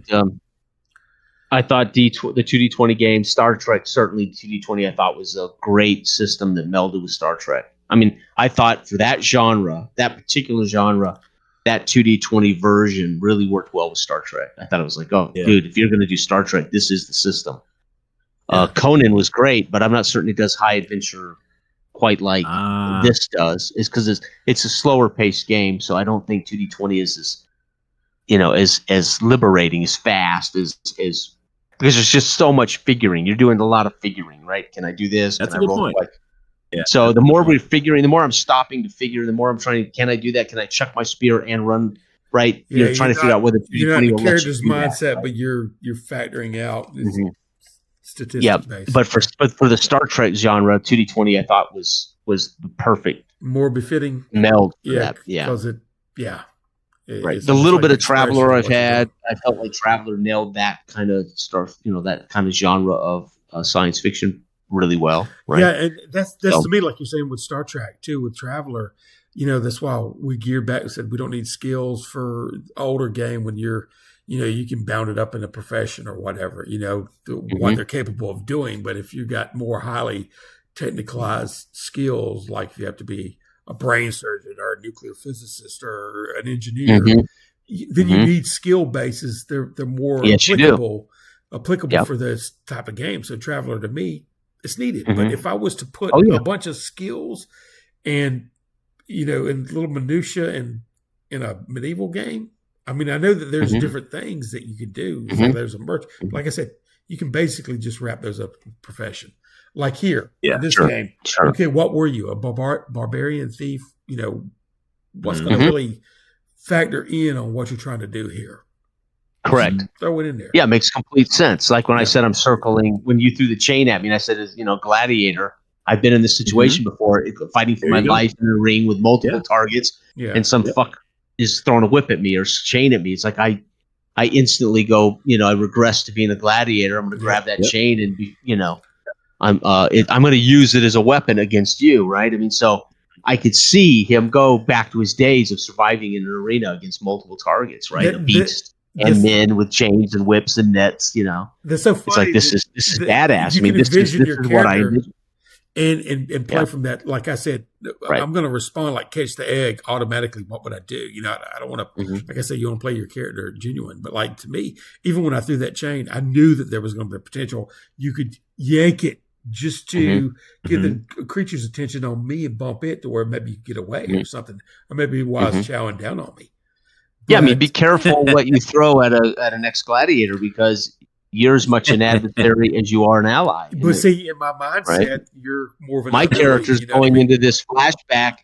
Okay, this guy wants a piece of me. Okay, I'm gonna take that chain. I'm gonna give him a piece of me. Meanwhile, I got this beast right here, right? I got a spear in this hand, and I'm literally in the mindset of, hey, this is how my character would respond to that chain. Look what you guys got through 2 sessions with some improvised weapons. Yeah, a raggedy. See, that's the stuff you remember. Stone tip spear. Yep. I love it. And it didn't slow you down. No. And it shouldn't, because I read many a Conan story or many a Conan comic where he had to kill shit with his bare hands. And you know what I mean? It's like, dude, you do what you got to do. Yeah, that's good stuff to me. I mean, I watched a, I was thinking about, when I came ready there, I said, I'm going to leap and drive my knee into this guy's skull. I'm flashbacking to watching McGregor fight in the UFC. Masvidal, was it Masvidal? Yeah. And I mean, the ding, ding, ding, he crossed that ring and it did a flying knee and took Conor McGregor out, and it was over. It was over in literally 2 seconds to fight with a flying knee. And I said, I'm thinking that's what I would do. I would come running at that fucker and, all my body weight, knee in the head, And I'm thinking, this is high adventure. You don't have time to contemplate what you're doing. You act. Yeah, but you have to again, the moment to act. That. You have to feel what, like I said, I knew from my character's perspective what he would do and his outlook toward this other oarsman, right? I don't know you for squat. No, really. God, no. We're all ex-sleeves. We're fending for ourselves. I throw it out, right? Yeah, Dale does. But this character I've got don't, right? And so I'm gonna do what I do according to my mind and according to what I perceive, and your station is below mine automatically, right? So anyway, I'm doing all that stuff, but you have to really thrive. You can thrive and express yourself in the moment when you do this. When me and Jason was talking about when we first did the sessions of 6021. And I was on the tower playing Nashua and Shaw. I knew that I was waiting too long. I mean, I knew that clock was ticking away, and he knew it too. We didn't even have to say it because, I mean, somebody else was climbing up around that water tower while I was taking too many shots at that tanker who was trying to take out the driver so I could commandeer it and take it down there. Anyway, and that's when he jumped me. The pipe bomb dropped, and anyway, it blew us all to hell. Right. But see, Dale lost track of where one of the bad guys was at while he was messing around. See, I knew it in character. I knew it that I decided to take that shot, one more shot. Yeah. It's like if you're there and you just know your time is like ticking away. Yeah, it's ticking away. Yeah. But see, in those moments, like me and Donnie was running up from car to car, and it was getting shot up in that tunnel, and she was like, I don't know what, if you watch that, she freezes. Because it was live and it was in the moment. I said, throw me the thing and I'll do this. You go up there. You know what I mean? And I kept it. Yeah. But people kind of freeze up in that moment, And it was funny because her character did. Yeah. And she was like, I don't know what to do. And I was like, well, and that's my point. I mean, one of the reasons that we came to Dark Age of Man is all of those sessions with a simple system. Yeah. D6, 1-page RPG. And I said, wait a minute, forget story, this idea of story games. It's live. I mean, you literally are. I don't think you and her left character through 3 sessions. You guys were in character from Let's Go. Always, there was never. I mean, you guys were completely in character for hours. Yeah, and it was live. It was live, and it was like, this is the easiest thing and the most fun I've ever done as a GM, much less a player. It was unbelievable, and never left character. Neither one of you ever left in character, first person, ever. Yeah. I mean, it's like this was unbelievable, right? And I realized again, the more procedures we get, well, let's roll initiative. Okay, you can use magic, missile, or this, but you got to do it in this order. You realize, holy shit, it slows everything down to a combat war game, as opposed to be the character in this firefight on the bridge. I think you narrated you were running from car to car, trying to get space. Yeah. And I would roll 5 6-sided dice as they were shooting at you from a distance, and it was just the easiest game system I've ever done. And I remember thinking, dude, I would never play another game system. This is all I need. It was this one page. You just need to find a resolution. RPG. When there's a questionable outcome, you just need to roll something, not 20 degrees of something. But, to keep it, because it's more important that you stay in that live moment and you express the character. Right. And you know how that character's headspace is. The more you stop and you pull out of that character to say, what am I allowed to do? Then you're correct. See, and that's what we talk about vanity role playing. Whenever, like the first scene, whenever I'm sitting there and then I have this nightmare and they're throwing, somebody into the combine and getting chewed up, and then I break out of it. And then I immediately narrate what I'm doing is I'm 50-something years old. It was my 50th birthday, right? And, my tooth is decayed. I spit it out in the sink and somebody's knocking at the door. And it was Jugs. And I come in there, what are you staying there for? Watch that part. And he's been yelled like that. Never stop.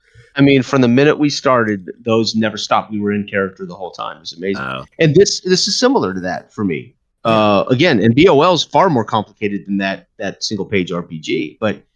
But again, what I don't want is it's so simple. There's no character to build. For instance, I love the idea that I put as much time and effort into building this character for BoL, and I was completely invested in him before we ever started a session. Right? I was like, I want to play this guy. I get to craft my first level.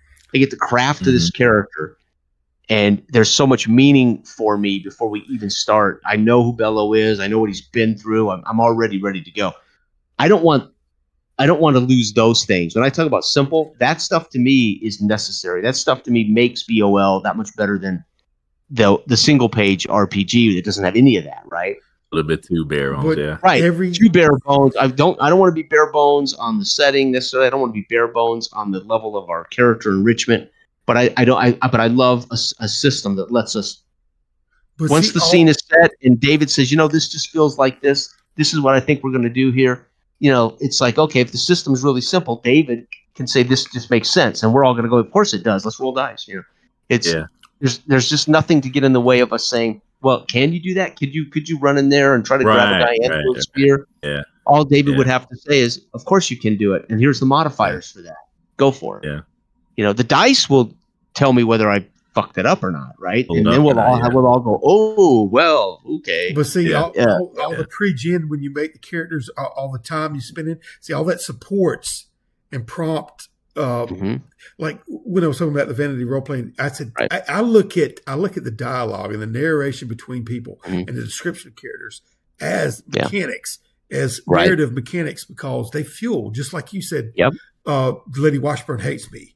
Or, there's all these potential complications. And whenever they play out through dialogue, or even when I'm sitting there and I look at him and I white knuckle that cordial and he says that to me, and it's like, okay, is there little sparks here, or is there friendship? Or that's what you're really caring about is when you get a chance to express your character and interact and interplay between the party. And that leads to all kind of stuff. You know what they care about. Right. And you on your side, you know how the world is pushing back on that. Yeah. Playing these NPCs and how the world would react to them. So it's really, that's when you get ingratiated toward everybody at the table and their characters. That's when it becomes What'd you say, Dave? Real. No, I was going to say I need a T-shirt that says "Lady Wash." It hates me. That's right. A little conical hat, right? You have to wear around Dredgewater. That marks you as the one guy in the village that Lady Washburn hates, right? That's funny. Yeah. But that's it. It's like, what I want are characters, and I want to be invested. And this is the thing: when somebody says to me, "What's D&D about?" I say, "Well, you want to know? Roll 3d6 straight down, completely random." And then roll 3d6 for your gold, multiply it by 10, buy your stuff, see what of those 4 classes you want to be, roll your hit points, and that's the investment in your character. Completely random, no thought, no background, no idea of anything other than, okay, what do I bring to it? Well, I'm going to be an elf, I'm going to be a man, I'm going to be whatever. Yeah. But that character gen in old school D&D should tell you what this is about. You are random, you are meaningless, you are worthless, and you probably will die. And it's going to take a long time before you develop a character because you survive, and you'll run with your buddies, and then we end up with these richer characters as they survive. But that is a heavy toll to pay because you may never get there, right? You may never ever get there. And if you play it rules as written, if you play it rules as written, you'll probably never get there, right? So you play that game for a different reason. And that's why it's role play second, it's game first, which is fine. Nothing wrong with that. But this says, hey, take some time, think about your barbarian, pick some points. You get to spend your points. It's like our game. Spend your points, make what you get. You are what you say you are, right? Yeah. And then, oh, by the way, there's how many pages of career information there? It's brilliant. It's like Traveler. It's like, dude, I can spend all day reading all those careers and putting together crafting before my character ever steps foot on the stage.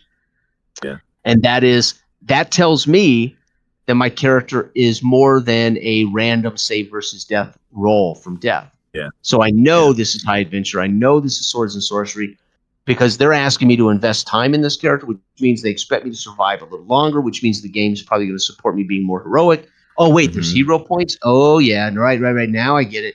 We are protagonists. And you got a little bit of meat on your bones. Yeah, buddy. And this is going to be one hell of a roller coaster ride. This is going to be badass. We just don't know where it's going to go. Don't know how somebody might die. But D&D says, no, man, take 2 seconds, roll up some shit. Give him a name if you want to. We'll see what happens. Well, all right, fellas, I got a bill. Yeah, that's what I was about to say. It's 11. I got to go. Getting late. Thanks again. Thank you, guys. Have a wonderful. Thank you, David. That was fantastic. Yeah, I'll see you guys later. Take care. All right, guys. Take care, guys. Thank you. Bye-bye.